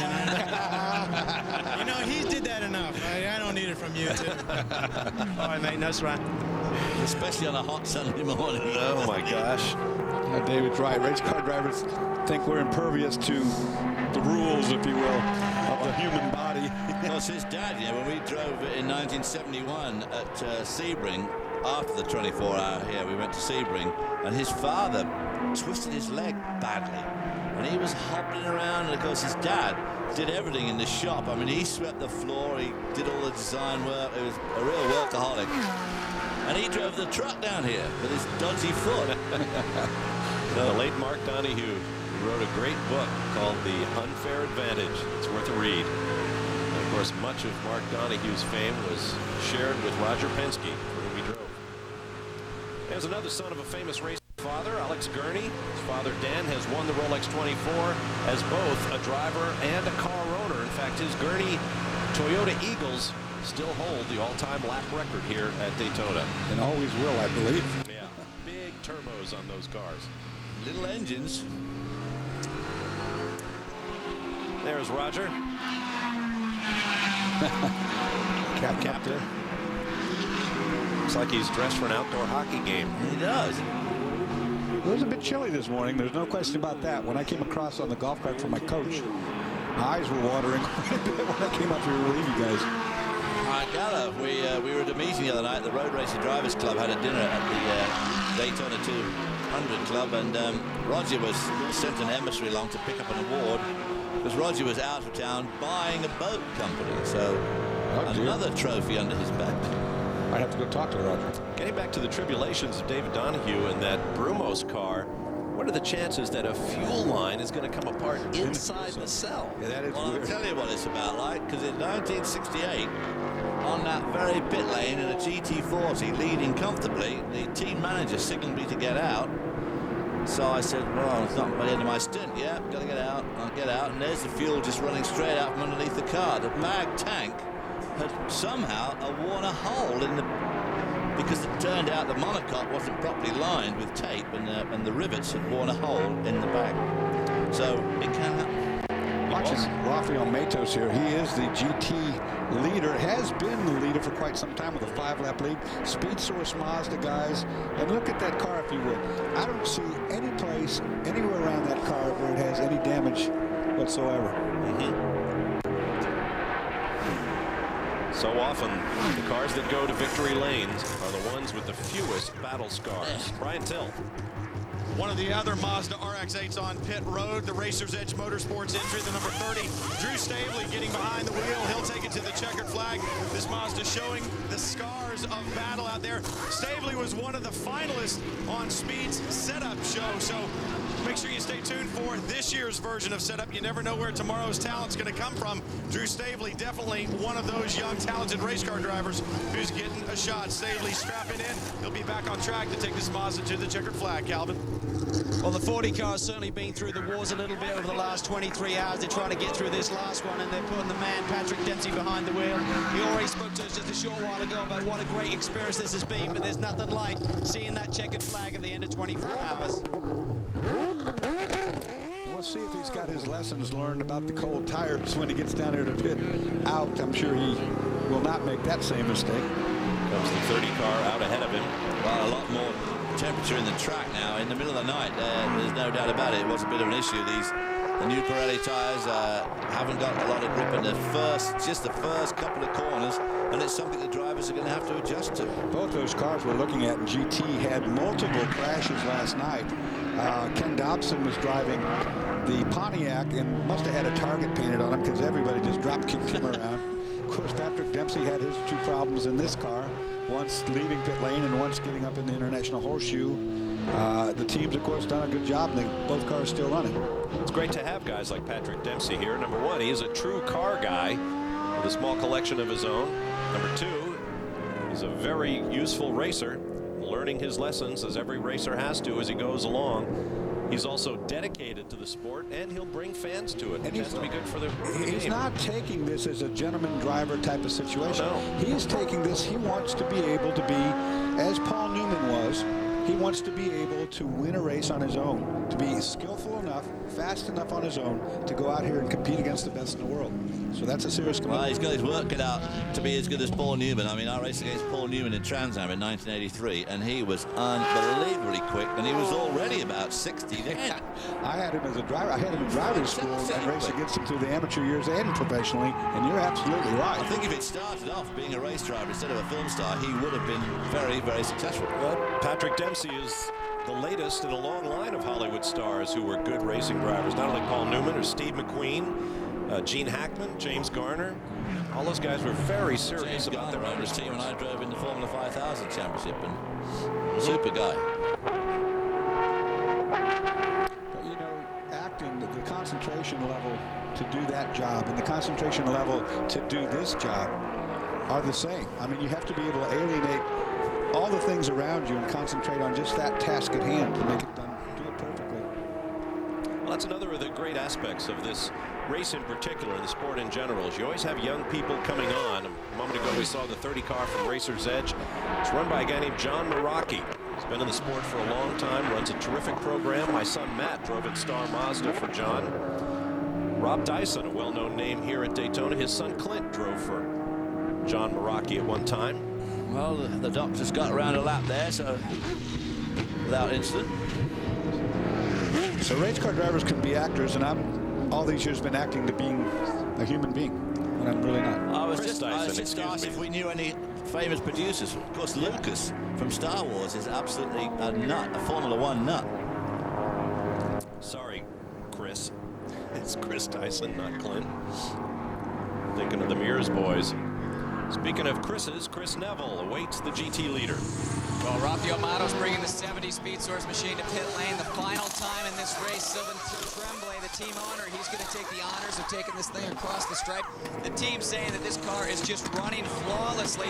There was some contact at the rear of the car late last night, and one of those tail lights is missing. The other is being held in place by a bunch of bear bonds because they don't want to lose that tail light. If they did, they would be brought to pit lane. So the team, it looks like that one's pretty secure. I don't think it's going anywhere.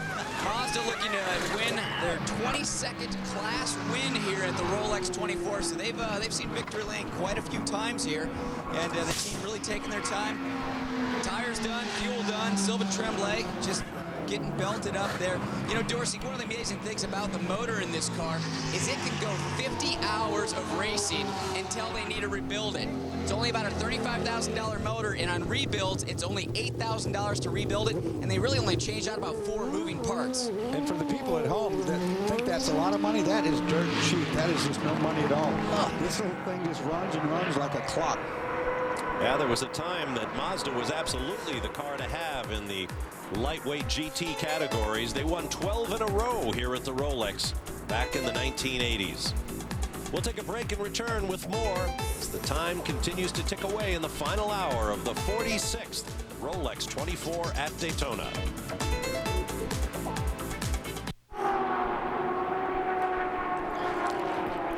Now there's something you don't see every day.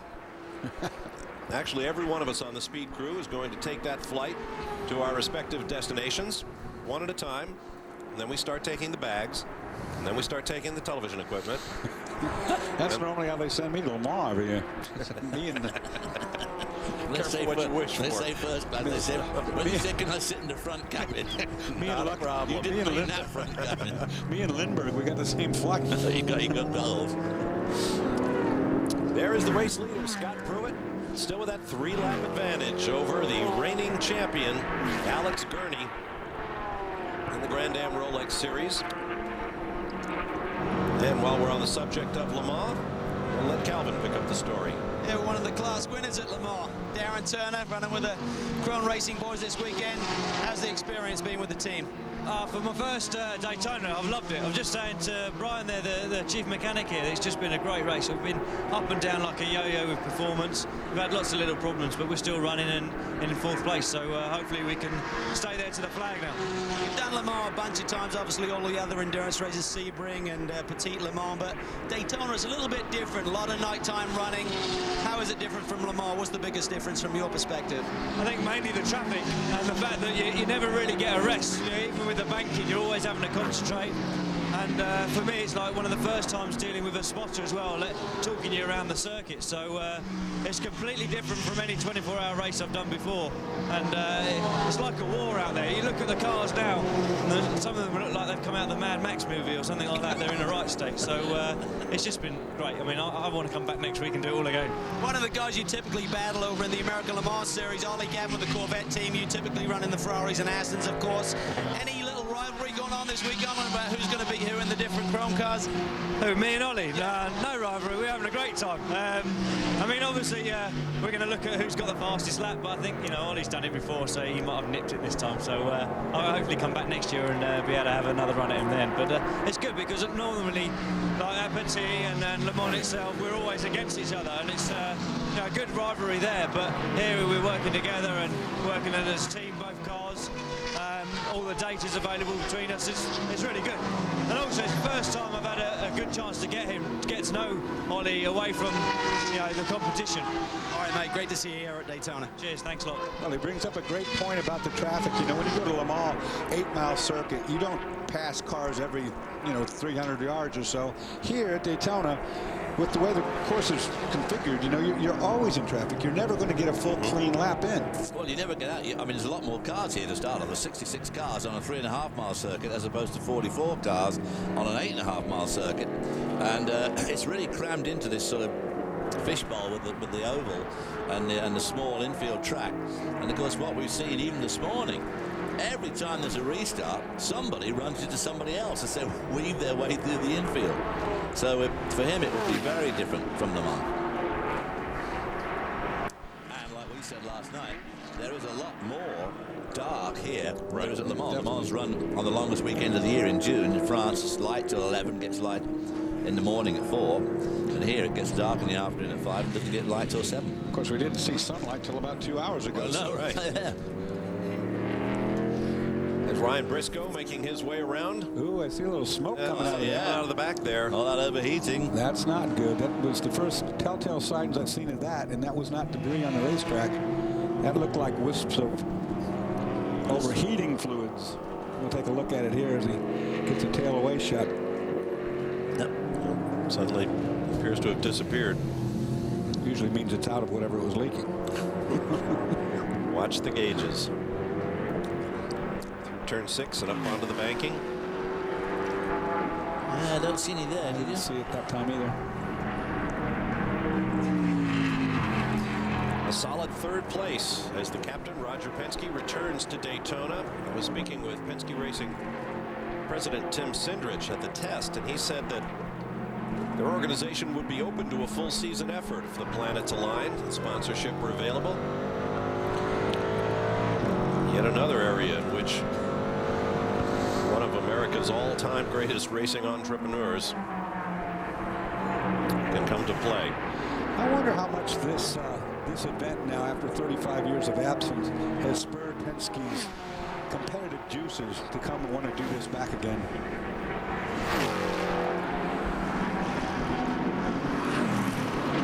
Less than 32 minutes to go to potential history for Ganassi Racing with Felix Sabates. 2006. One of Chip's trademark interdisciplinary lineups. Scott Dixon brought the car home. Last year, Juan Pablo Montoya, Scott Pruitt, and the gang made it 2 in a row for Ganassi Racing. And now this year, Pruitt, Montoya, and 2 others will bring those 2 gentlemen, Chip Ganassi on the right, on the left, Felix Sabates, on the far left, Mike Hull, whom Chip Ganassi told us this morning is the man who really runs this Grand Am operation. Part of the Ganassi racing empire that includes Indy cars and NASCAR, of course. Guys like Ganassi and Sabates are just setting up camp here in Daytona. They're going to be here for a while with this race and then the stock car action rolling in. Felix's boat will be here, no doubt, fairly soon. Taking up most of the harbor that Roger Penske's boat does not take up. Credit Mike Hull for the effort he's put in with this team, too. It is meticulously organized. We saw them basically rebuild an entire car in 16 minutes yesterday when Salvador Duran went off and tore off the front of the car. They really know what they're about. We'll be back in a moment.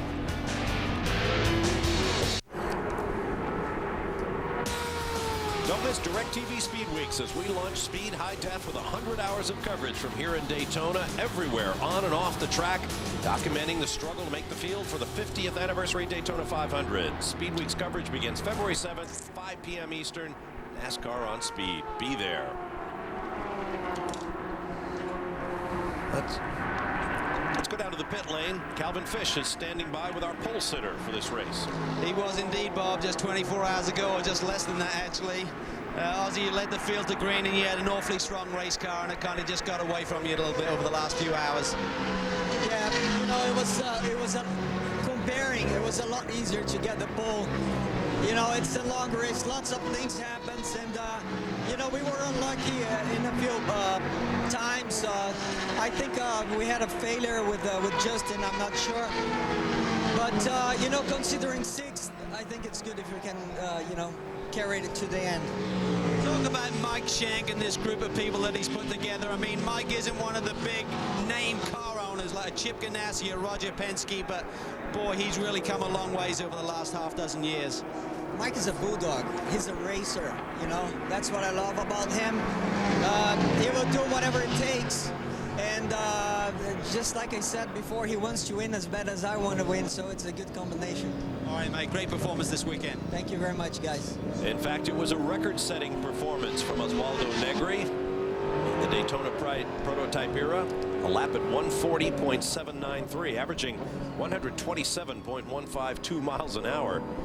Pretty stout stuff, and a bit of a redemptive pole for Oz as well. He might have been on pole for this race a year ago, but got a little over exuberant down in turn one on what might have been his best lap. Got offline, wobbled off the track, and lost that opportunity. You know, we're talking about records and the fact that Chip Ganassi could be the first team owner in Grand Am history to win 3 Rolexes in a row, but back in the 24-hour days, a man named Jack Roush won 9 times consecutively. He's actually won this race 10 times, but 9 in a row. And he was here just the other day as an interesting spectator and said, you know, with Ford's commitment on this engine program, he goes, I think I'd like to get back in here too. How monumental would it be for another high-end team owner like Jack Roush to show up? That's right. Jack won in class in the GTO division, not the overall, but he absolutely dominated that class. And his engines are out here. Roush Yates engines are out here. In fact, Jack's son, Jack Jr., drove in the Coney Challenge race on Friday, and you will see that race on Speed. 680 laps in the books of this 3.56-mile racetrack. That's 2,420.8 miles approximately.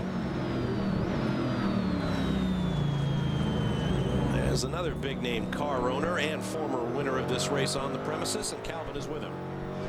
Well, Bobby Rahals down here at the back of the Mike Shank garage and having a chat with some journalists down here. We'll try and get a quick word with him.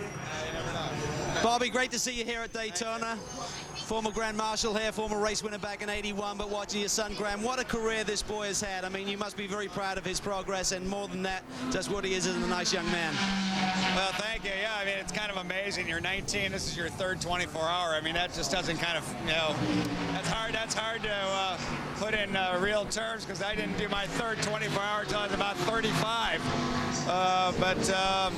No, I think it's great for him. And anytime you can drive a race car, no matter what it is, I think you can learn, and it can make you a better driver. And for him, I've said it before, he's at an age where he's like a big sponge. Every time he gets in something, he's learning a lot. And I like the fact that he likes endurance racing, because I think it's a very legitimate aspect of a career that he can have, and both while he's doing open wheel and even after. So these are great races, and it's great he's a part of it. You seem to have taken him in a direction, as you just mentioned, Bobby, really jumping in all types of race cars, just really soaking it up, and ultimately you think it'll make him a better race car driver. Well, I think endurance racing, especially because you have to learn how to go quickly and yet save the car. You know, don't expend a lot of energy. You really have to. It really teaches you, I think, some disciplines that you don't get if you just do sprint races all the time.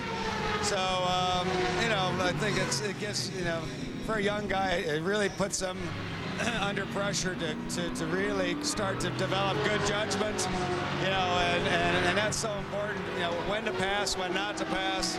All those things can do nothing but do good things for him later on. All right, mate, thanks a lot. Thank you.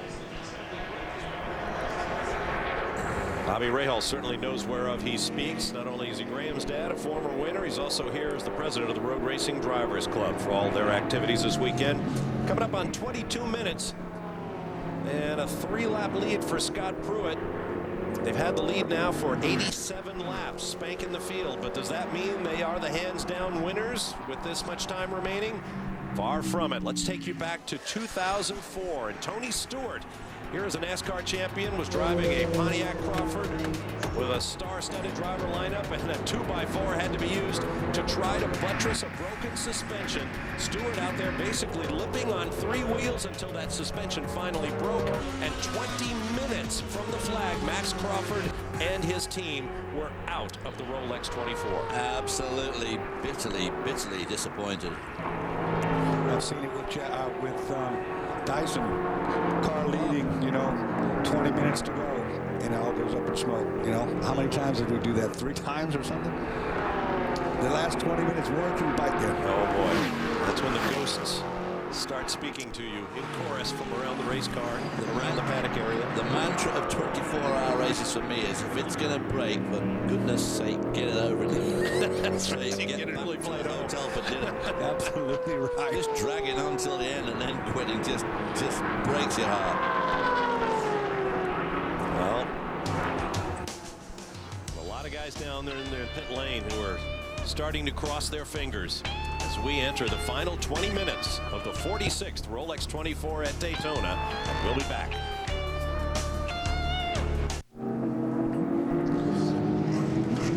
Welcome back live to Daytona International Speedway. Not many folks in the grandstands, but it's always that way. You want to be down on the infield, and some 55,000 sports car fans have spent the last 24 hours or more down there. Come cold and rain, and now bright sunshine and Atlantic breezes.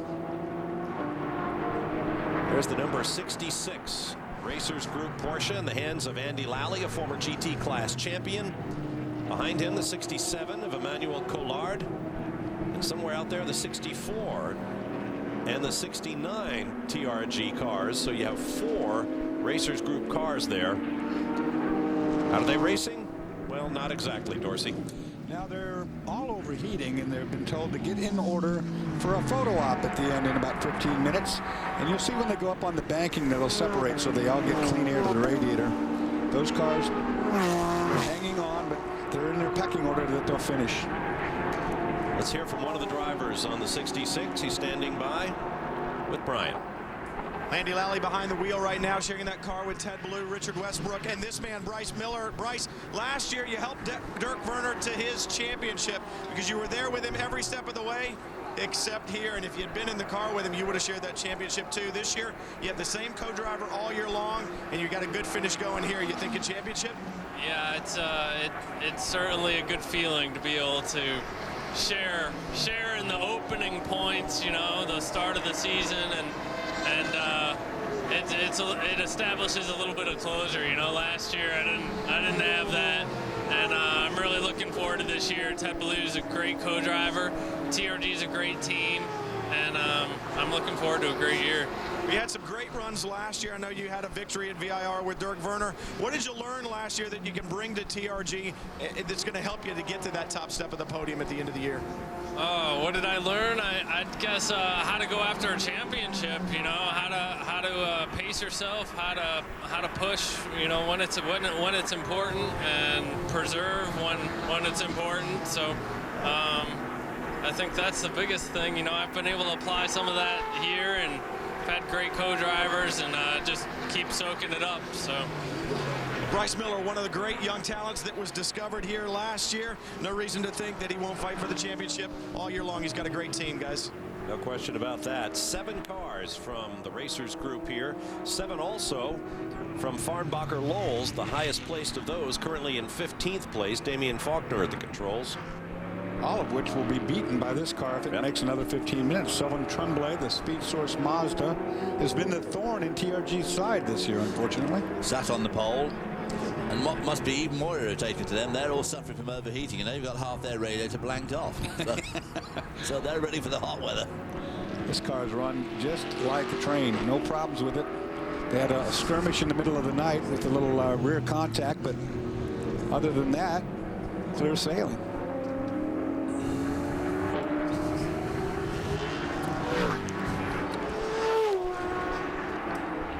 As we said earlier, Mazda was once the car to have in the lightweight GT class.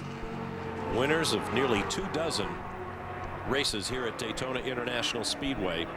In the hands of guys like Jack Baldwin and Tommy Kendall and Roger Mandeville and Amos Johnson and Jim Downing. All those great years with those unique rotary engines. Now it appears a new era of Mazda GT success may be opening. There's the number 9 in the pits. Calvin, what's up? Well, no service on the car other than blowing out the radiators. It looks like they repurged the water system. They have a quick connector on the left side there, and I think that's what it's doing. Dorsey may know more, but just trying to nurse this one to the finish, boys. They're just giving it its last drink of water, and they're going to send it on its way. Oops, this may be more complicated. The number 14 that was involved in a big accident at the first turn of the first lap when Scooter Gable and Anthony Lazzaro got together. May be going behind the wall. They fought to get that car back out here. Now it looks like it may not see the checkered flag. Less than 13 minutes to go. We've got one more break to get in. Then we'll take you to the checkered flag and beyond here on Speed. Scott Pruitt looking for his 3rd overall win. And 2nd in a row. We'll be back.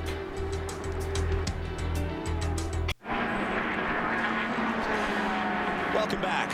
A look down on the turn 6 area at Daytona International Speedway. There's the West Horseshoe we've been yakking on for nearly 24 hours about. They say if you want to win the 24 Hours of Le Mans, you talk to Reinhold Jost. If you want to win the Indy 500, you'll find Roger Penske. Well, it appears if you want to win the Rolex 24, go find Chip Ganassi's number, because it appears for the 3rd straight year, Ganassi Racing with Felix Sabates will triumph overall here at the Rolex. And what a moment for Dario Franchitti on this driver's straight. Comes here, first race, wins, and that continues a funny trend. Back in 1997, Arie Luyendyk won the Indy 500. The next January, he won the Rolex 24. In 2005, Dan Weldon won the Indy 500. The spring of 2006, he won the Rolex 24. And now Dario Franchitti, winner of last year's Indy 500, it appears with 8 minutes, 41 seconds to go, will pick up a victory in the Rolex 24. That's pretty impressive. I wonder if Dario will win the 500 in 3 weeks' time. I was just about to say, yeah, you think it's going to be this easy for him in 2 weeks? I don't think so. Whole different environment, different element. Very, very different.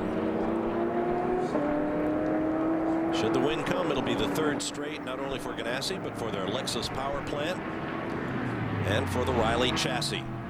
Scott Pruitt's 3rd overall win, not in a row, but good for him. Well, there, but for the grace of God, there's a lot of people could have won this race. I mean, this has been an incredibly closely fought event to start with. People have dropped out with various odd little bits and pieces.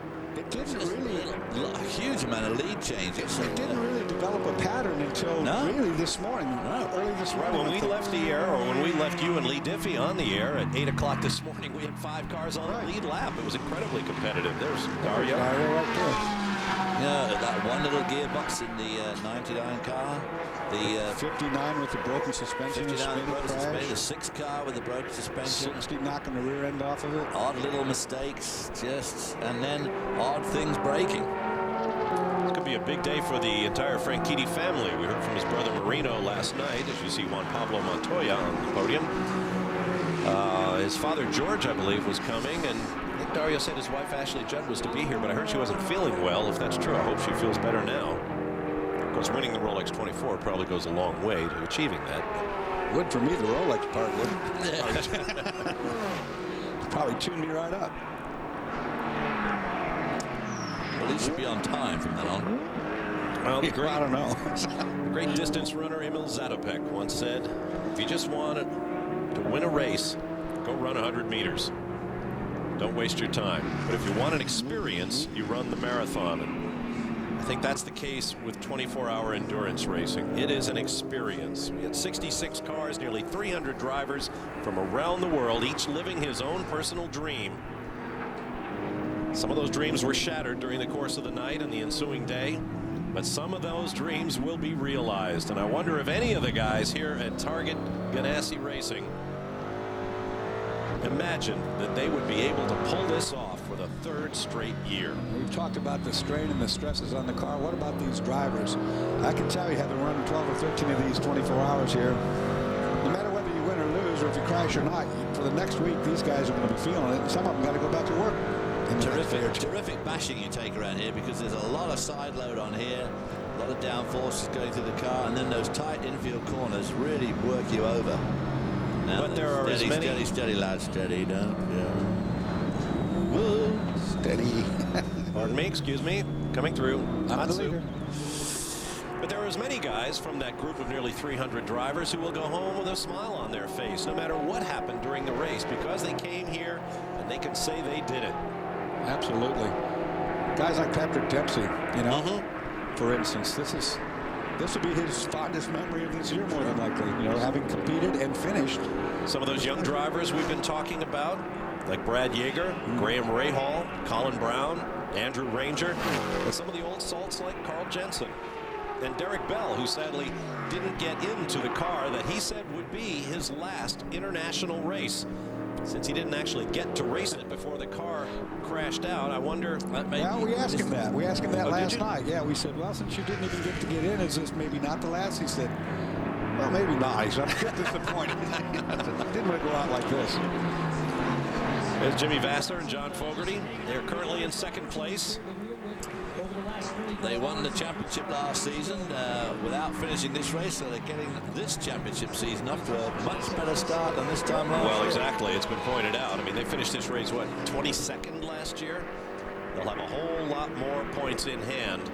But that hand will not be connected to a wrist upon which lies one of those beautiful Rolex Daytona watches. Now, if old Scott will slow up I like that. just a little bit, he'll only have one more time to go when he gets to the start-finish line. If he'll slow up just a bit. 4 minutes to go, and that's a pace car lap around here. The speed of a pace car lap, 4 minutes. So I think Scott's going to make it twice around. Maybe he's having fun. He doesn't want to stop yet. I was talking with some folks about those Rolexes. They said, well, you know, the Rolex Daytona watch costs this much when it's new. But when it's engraved with the special engraving that goes on the back saying it has gone to a winner of the Rolex 24 at Daytona International Speedway, suddenly it's 3 times the original value, at least, I would think. But of course, you can't put a monetary value on what it means to these drivers to come here and win.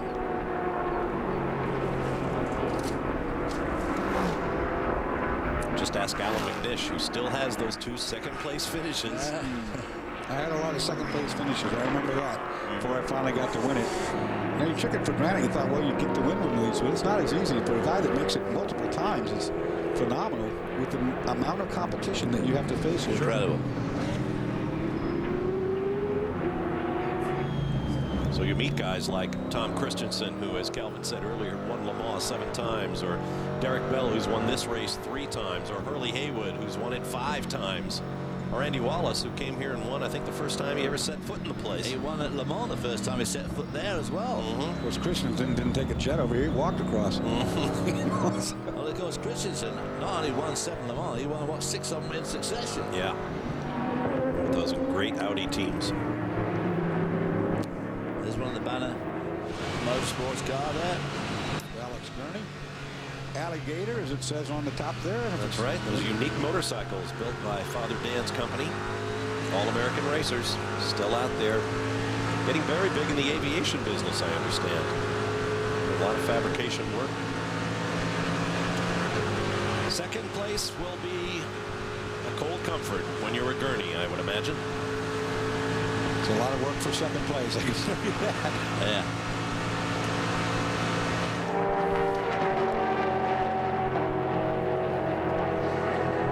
Less than 2 minutes to go. 2nd, everybody congratulates you on being 2nd, but it is the first of the losers.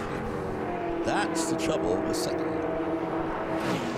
Now, depending on how fast Scott Pruitt chooses to pedal, we could be beginning the last lap. In fact, it's official. The white flag is in the air. 1 lap to go here at Daytona. And with that. Obviously, he could not be caught. He could pull over now if he wanted to. He could have just stopped right there, but he didn't. Well, of course, the very first race was 3 hours, and Dan Gurney was leading, and it put a rod through the side of the block going through NASCAR 3 and 4, and he rolled up to the line and was thinking pretty quickly and looking at his watch. He had his watch on, thought, ooh, and he stopped just short of the line, cranked the wheel over, and then when the 3 hours ticked by, he just let it roll over the line. Tell us that story yesterday. Use that banking. Yeah. And they immediately passed a rule saying, don't do that. Don't do that. Can't do that. This so often happens in racing. Somebody comes up with a better idea. You can see the drivers, even a guy who has seen as much of this sport in all its various forms as Juan Pablo Montoya is dancing on that pit stand. This is a very special moment for any driver, for any mechanic, for any team owner. And to do it multiple times as these guys have. The guys in what appears will be the GT class winning Mazda are all winning it for the first time. But you can be sure that Sylvain Tremblay, David Haskell, Nick Ham, and Rafi Matos are no more delighted than Scott Pruitt, Memo Rojas, Juan Pablo Montoya, and Dario Franchitti. Scott Pruitt spent more than a decade in go-karts and became one of America's best, winning the title many times, and he has gone on to a terrific career. And today for Ganassi Racing, Scott Pruitt crosses the line for Ganassi's third straight victory in the Rolex 24 at Daytona, and now they can all exhale.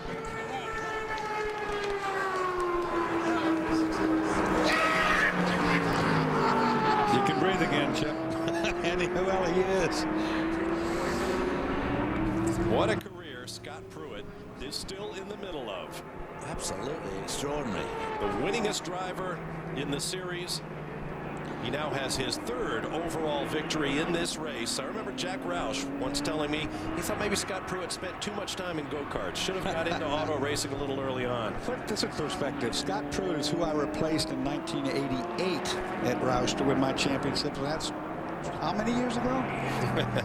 How many years ago? That would be 20. Yeah. 20 years back. It's a little warm in that race car. Scott's got the door open. There is the runner-up car. After a valiant effort, Bob Stallings, Gainesco Racing Group.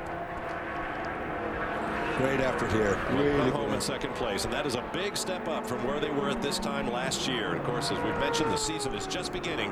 The first of 14 races on the Daytona prototype schedule. 13 make up the season for the GT cars. And bumping at the line. Time to right a few wrongs during the previous 24 hours, or just get your picture taken. Yep. Remember when we did the Roush 1, 2, 3? Robbie Gordon crashed all three of us into the wall on purpose. A whole slew of new records as you see Alex Gurney with father looking on. I'm sure Mom Evie back home in California is watching as well. Here comes your GT winner, Sylvain Tremblay. On behalf of the team that he runs, flashing his headlights as he wins the GT division. Now these guys will really be happy. They've never won before. They've never won this race before.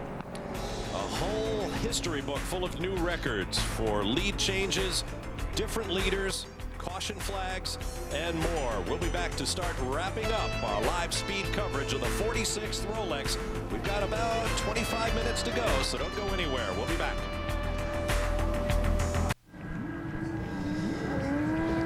Welcome back to Victory Lane here at Daytona. Scotty Pruitt bringing the car to Victory Lane. Third time overall, second in a row, Scott. What a day for you, mate. Familiar place. Oh, this is awesome. Thanks to all the Ganassi guys, Chip Ganassi, hi to my kids at home. This is over the top. I mean, to come here and win this thing overall, and now to do it back-to-back, 3 in a row for Chip. Telmex, Pirelli did a great job of tires, and Lexus. I don't know if any manufacturer's ever done that, but wow, this is unbelievable. You've been in there a long time, mate. Hop on now. It's been a long 24 hours. But, Scotty, when you reflect back on the end of last year, that season finale, what might have been, Chip Ganassi comes in, record for this team owner. Unbelievable. Scott, it was a tough blow there at the end of last season to lose the championship that way. Had there been a long off season, how's it feel now? This is awesome. I mean, a good way to come back, good way to start the year, same way we did last year. We're just going to keep doing it. I mean, as long as we can keep coming here and winning like we do, it's just, this is a true test of man and machine. All the guys back at the shop, all the guys in North Carolina, up in Indianapolis, all the Ganassi guys, this is a team effort, and it's unbelievable. Yeah! Let's get Memo Rojas in here. He's going to be Scotty's teammate for the year. Memo, last year was a tough race for you, mate. I know you're extremely disappointed to come back a year later and win this thing. How about that? It's an awesome feeling, man. We had such a tough one last year, but I mean, come back and win with these guys. I mean, it's like a dream come true. Talk about the rest of the season. You're now in the lead of this championship. Long way to go, a lot of competition out there. Well, it's good to start at the top. I mean, there's a lot of races, a very good competition coming, a lot of things happening, but I mean, certainly Ganassi Racing and all our sponsors have been doing a great job, and I think we're going to have a good chance this year. All right, mate, congratulations. Let's move on back. Another one of the winning guys here, Dario Franchitti. Dario, we spoke before the off yesterday. Your mantelpiece is pretty full, but how about it? You're the third Indy 500 champion to come here the following year and win this big one. That must be an amazing feeling for you right now. It's been a hell of a year, you know, with Sebring, Indy, the championship, and now Daytona 24 with my new team here. Bloody amazing. These guys, the preparation they put into this car is the reason we're here. We just tried to stay out of trouble, and here we are. Bloody brilliant. In 1 year, you got the Sebring 12-hour win, the class win, the Indy 500, this one. There's a big race coming up in a couple of weeks, mate. Yeah, I think that one's going to be a little bit more difficult, but we'll give it a go. As I just said to Juan, it's a pretty good start. All right, and here he is, Juan Montoya. Second year in a row, buddy. But this race was a little bit different. Last year, you were in the thick of the action. A heck of a battle going down to the checkered flag. But this year, a little bit smoother sailing for you. Yeah, it was pretty hard into the last stint. You know, it was we were pretty close with the 6 car. They had a problem, and after that, you know, it was more bringing the car home. Sorry. All right, mate. Well, they want to get their photos in. Congratulations to the whole team. What a performance by Chip Ganassi Racing and all 4 drivers. No question about it, Calvin, and that's a great shot right there. They not only won, they basically dominated. They led 252 of the 695 total laps, more than a third of the distance, including the last 100 laps.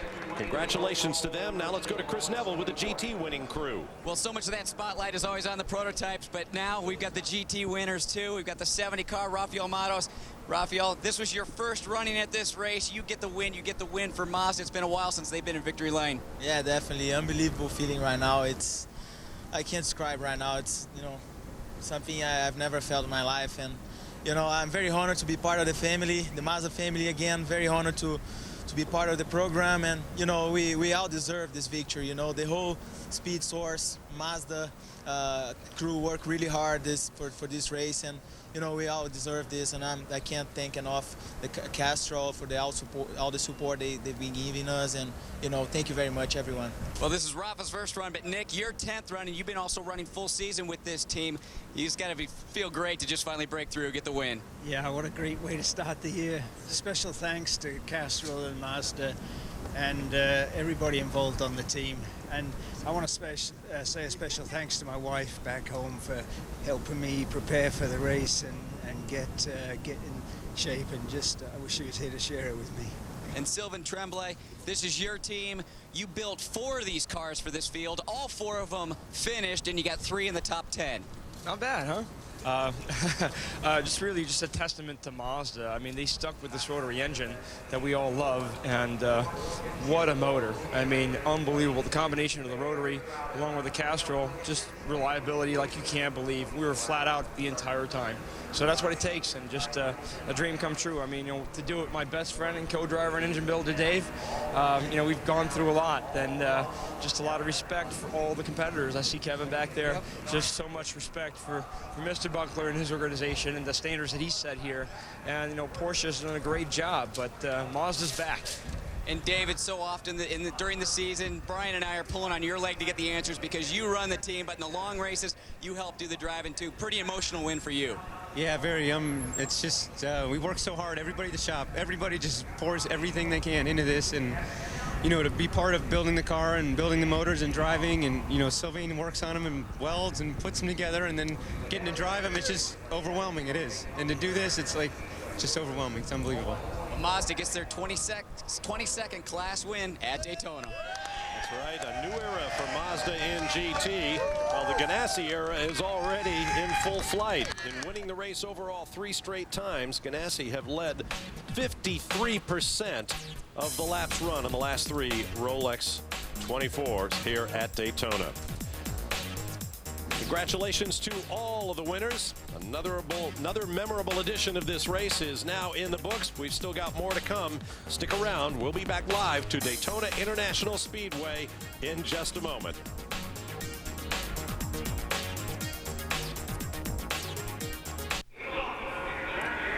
We've heard from our overall and Daytona prototype winners. Now let's take a look at the rest of the top 10 in the Daytona prototypes. Great effort from Penske Taylor Racing. Top 3 there with Castro Neves, Briscoe and Busch.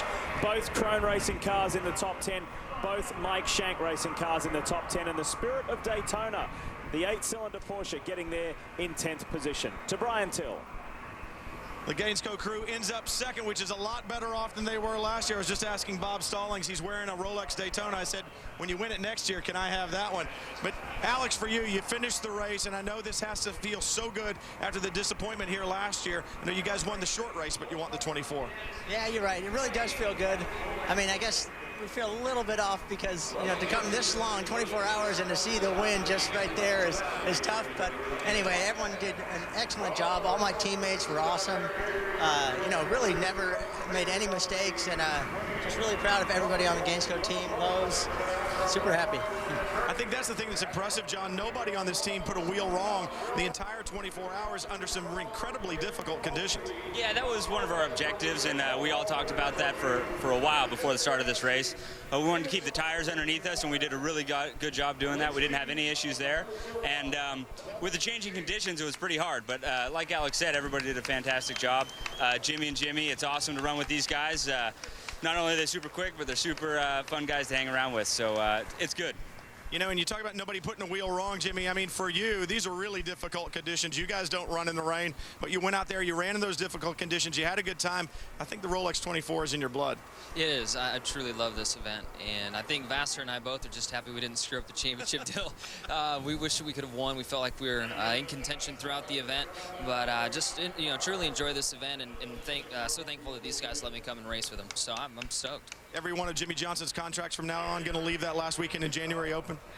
Fortunately, Mr. Hendrick's a racer, and he loves loves watching races, and I'm sure he'll want to come down at some point and be involved, so maybe we can talk him into coming down next year. Yeah, I think we'll see Jimmy Johnson back here again, Cal. I certainly think we will, and certainly Penske Racing made an immediate impression on returning to Daytona, as you would expect. Tim Cindric just having a quick debrief with the boys here. Plenty of smiles here. Awesome. Elio, I know you made a lot of waves over the off-season with your dancing skills, but I'm sure it's good to be behind the wheel again and getting on with the serious business for the season. It is awesome to be racing again. I mean, 24 hours Daytona is a perfect race, you know, after the vacations, the holiday, and everybody's, you know, having hard work over the off-season. It's a perfect race because it's long. I mean, everybody can share the car, you know, so I'm extremely happy with the third place. All the problems that we had, you know, in finishing the top 3, that's just to prove this team never gave up. Congratulations, and Kurt, you got a busy week ahead of you, mate. I mean, it's one of the most hectic test weeks for the NASCAR boys, and you start off with a 24-hour race. How you feeling right now? I'm feeling okay, a little woozy. I've got to head to the West Coast for our test. That's what pays the bills, but I had a great time with these boys. You know, we ran our pace. We had a couple bit of overheating issues, but, you know, we also had a guy go down in the pits. Randy had a seizure, and so our prayers are out with him right now. But everything's okay at the hospital, but we're thanking Toshiba and SunTrust for this effort. I had a blast. And Ryan Briscoe, podium finish here, has to feel good. Big season ahead of you in the IRL, but having the boss up there in the pit stand is a pretty special feeling for a young driver, right? Calling the shots. Oh, it's amazing. Just as Helio said, to kick the season off with a race like this, it really brings the whole team together. It's all about team effort here, and RP, I don't think he ever got down from that stand, so it's just absolutely amazing, and got to thank everyone, Kurt and Elio, for their jobs, Cindric for his strategy. He is a magician, and just the whole team. It's been a lot of fun. All right, mate, great run. Thanks. Let's take a look at the GT top 10, and it's the mighty Mazda RX-8 bookending the top 5, both Speed Source cars there, and the 3 TRG Porsches in the middle, and the remaining 5 in the top 10 as we hear from our runners-up in the GT class. Well, it's a familiar face back here in second place, Andy Lally. You've had 1 win at this race, but this is your second place. Starting to feel like a bridesmaid? Yeah, seconds, it's a great run, but it does sting a little bit. But yeah, there's really a whole lot of positives for this. Bryce Miller and Ted Ballou are starting the season in real good points position here, and those two are going to challenge for the championship, I'm sure. Bryce did a great job along with Westy here, and Ted. Everybody did a super job. There's not a scratch on this car. Nobody touched a single car, wall, pothole, anything on this thing. It's just a bunch of chip paint from rubber marks, and these guys absolutely did a great job, and I'm positive they're going to be contending for a championship this year. Well, I hope we see Andy Lally at more races. He's got to focus on Craftsman Truck, though. But Bryce, you are focusing on this championship. Last year you finished 3rd in it, but you switched over to TRG now. Yeah, that's right. I'm really looking forward to it this year. I mean, Ted Ballou is a great co-driver to have, and last year I missed out on capturing these points. So it'll be nice to be in the hunt for this time around. Well, impressive run by Kevin Buckler. 7 cars here, 100 crew members. Good podium finish. Impressive run from 2 teams as well as we go to Brian for more. Deep talent on the TRG crew. Romain Dumas, Brian Sellers, Tim George, Spencer Pompelli. You guys come home 3rd. I know Emmanuel Collard is around here somewhere. Tim, though, Spencer, you guys in this car together all season long. And we said it all 24 hours that we've covered this race, and that was winning this race is special. But coming out of here with good points for the season, I think that's what's important. Oh, definitely. This is my first 24. I'm so excited to be with TRG and the great opportunity Kevin Buckler gave me, and real excited to be here at Daytona on this awesome speedway on this great day. Well, Spencer, great job by you. I know you guys fought problems all day long. Listen to it on the scanner. The car was very, very warm. We saw 260 degrees on the water temp in the last couple hours, which, it should have blown up at 240. So who knows how we finished, but it was a great job by everyone at TRG. Incredible team, an incredible group of people that Kevin's put together. Got to thank Tim, all my co-drivers. Monster Cable was with us. I'm just really proud to be part of such a strong effort. Congratulations, guys. The SunTrust Improve Your Position Award is back for 2008, and we congratulate in the Daytona prototype class the 75 Chrome Racing Machine, making up 18 positions, but even more impressively in GT, the JLO Racing 64, 26 positions to win the SunTrust Improve Your Position Award. Speed's coverage of the Rolex 24 at Daytona is brought to you by Pirelli. Power is nothing without control. And powered by the first ever Pontiac G8, the official car of the Grand Am Rolex Sports Car Series. Well, the 2008 season is now officially underway, and for the folks in the Grand Am Rolex Sports Car Series, the next event will be March 29th at Homestead Miami Speedway. Of course, it'll be on speed, and Lee Diffie, Dorsey Schrader and company will be there. It was another epic running of the Rolex 24 with all the great stories playing out. None bigger than Ganassi Racing coming home with their 3rd straight victory. Let's give you a few final thoughts from the booth, starting with the man on the mic for the season, Lee Diffie. Bob, I think when you look at the Ganassi 3-peat, it's an amazing accomplishment. But those guys are big stars. They're used to winning. You saw how much it meant to the little guys, the unknowns in the world of motorsport like Speed Source, Dave Haskell, Sylvain Tremblay. They broke down. They were overcome with emotion. That's how much they put into this. Dorsey Schrader? Well, I'll tell you, this was a tough one as far as driving goes because of that weather we saw last night. It never really poured down rain. Had it poured down rain, it would have been easier. That on and off again, that is the hardest conditions a driver can encounter. Well, all these 24-hour races really are a lottery, and this one was made more so by that dodgy weather, which started before the race started on lap 1, the pace lap. We had 14 cars in the pits changing their tyres before we even had the green flag. But, of course, a lot of teams, like Mike Shank, did a tremendous job. They had 2 cars on the front row, and they finished in the top 10 with both those cars, in spite of little troubles during the race. A lot of people had some troubles, a lot of which was caused by the rain and, of course, dust and sand getting dragged onto the track and then getting jammed in the radiator. So, one way or another, it was a pretty exciting race, but that driver lineup in the 01 car was just too tough. I mean, there just wasn't a weak link in that chain, and obviously with the Ganassi organization behind them, unbeatable. Well, I'll second what you guys have said. There's only 2 cars that can win their divisions of the Rolex 24, but there are so many memories that these teams and drivers will take away from this race. Once again, it's just the beginning of a long season, another hard-fought championship campaign that may go down to the last race, just as it did in 2007. But that all lies in the future. Right now, we have this Endurance Classic in its 46th year to remember. On behalf of all of us here at Speed, but especially our announce team, Lee Diffie, Dorsey Schrader, David Hobbs, Calvin Fish, Brian Till, Chris Neville, and Andrew Marriott, I'm Bob Varsha, wishing you farewell. That is my name, isn't it? Close to that. Farewell from Daytona International Speedway. We'll see you again soon.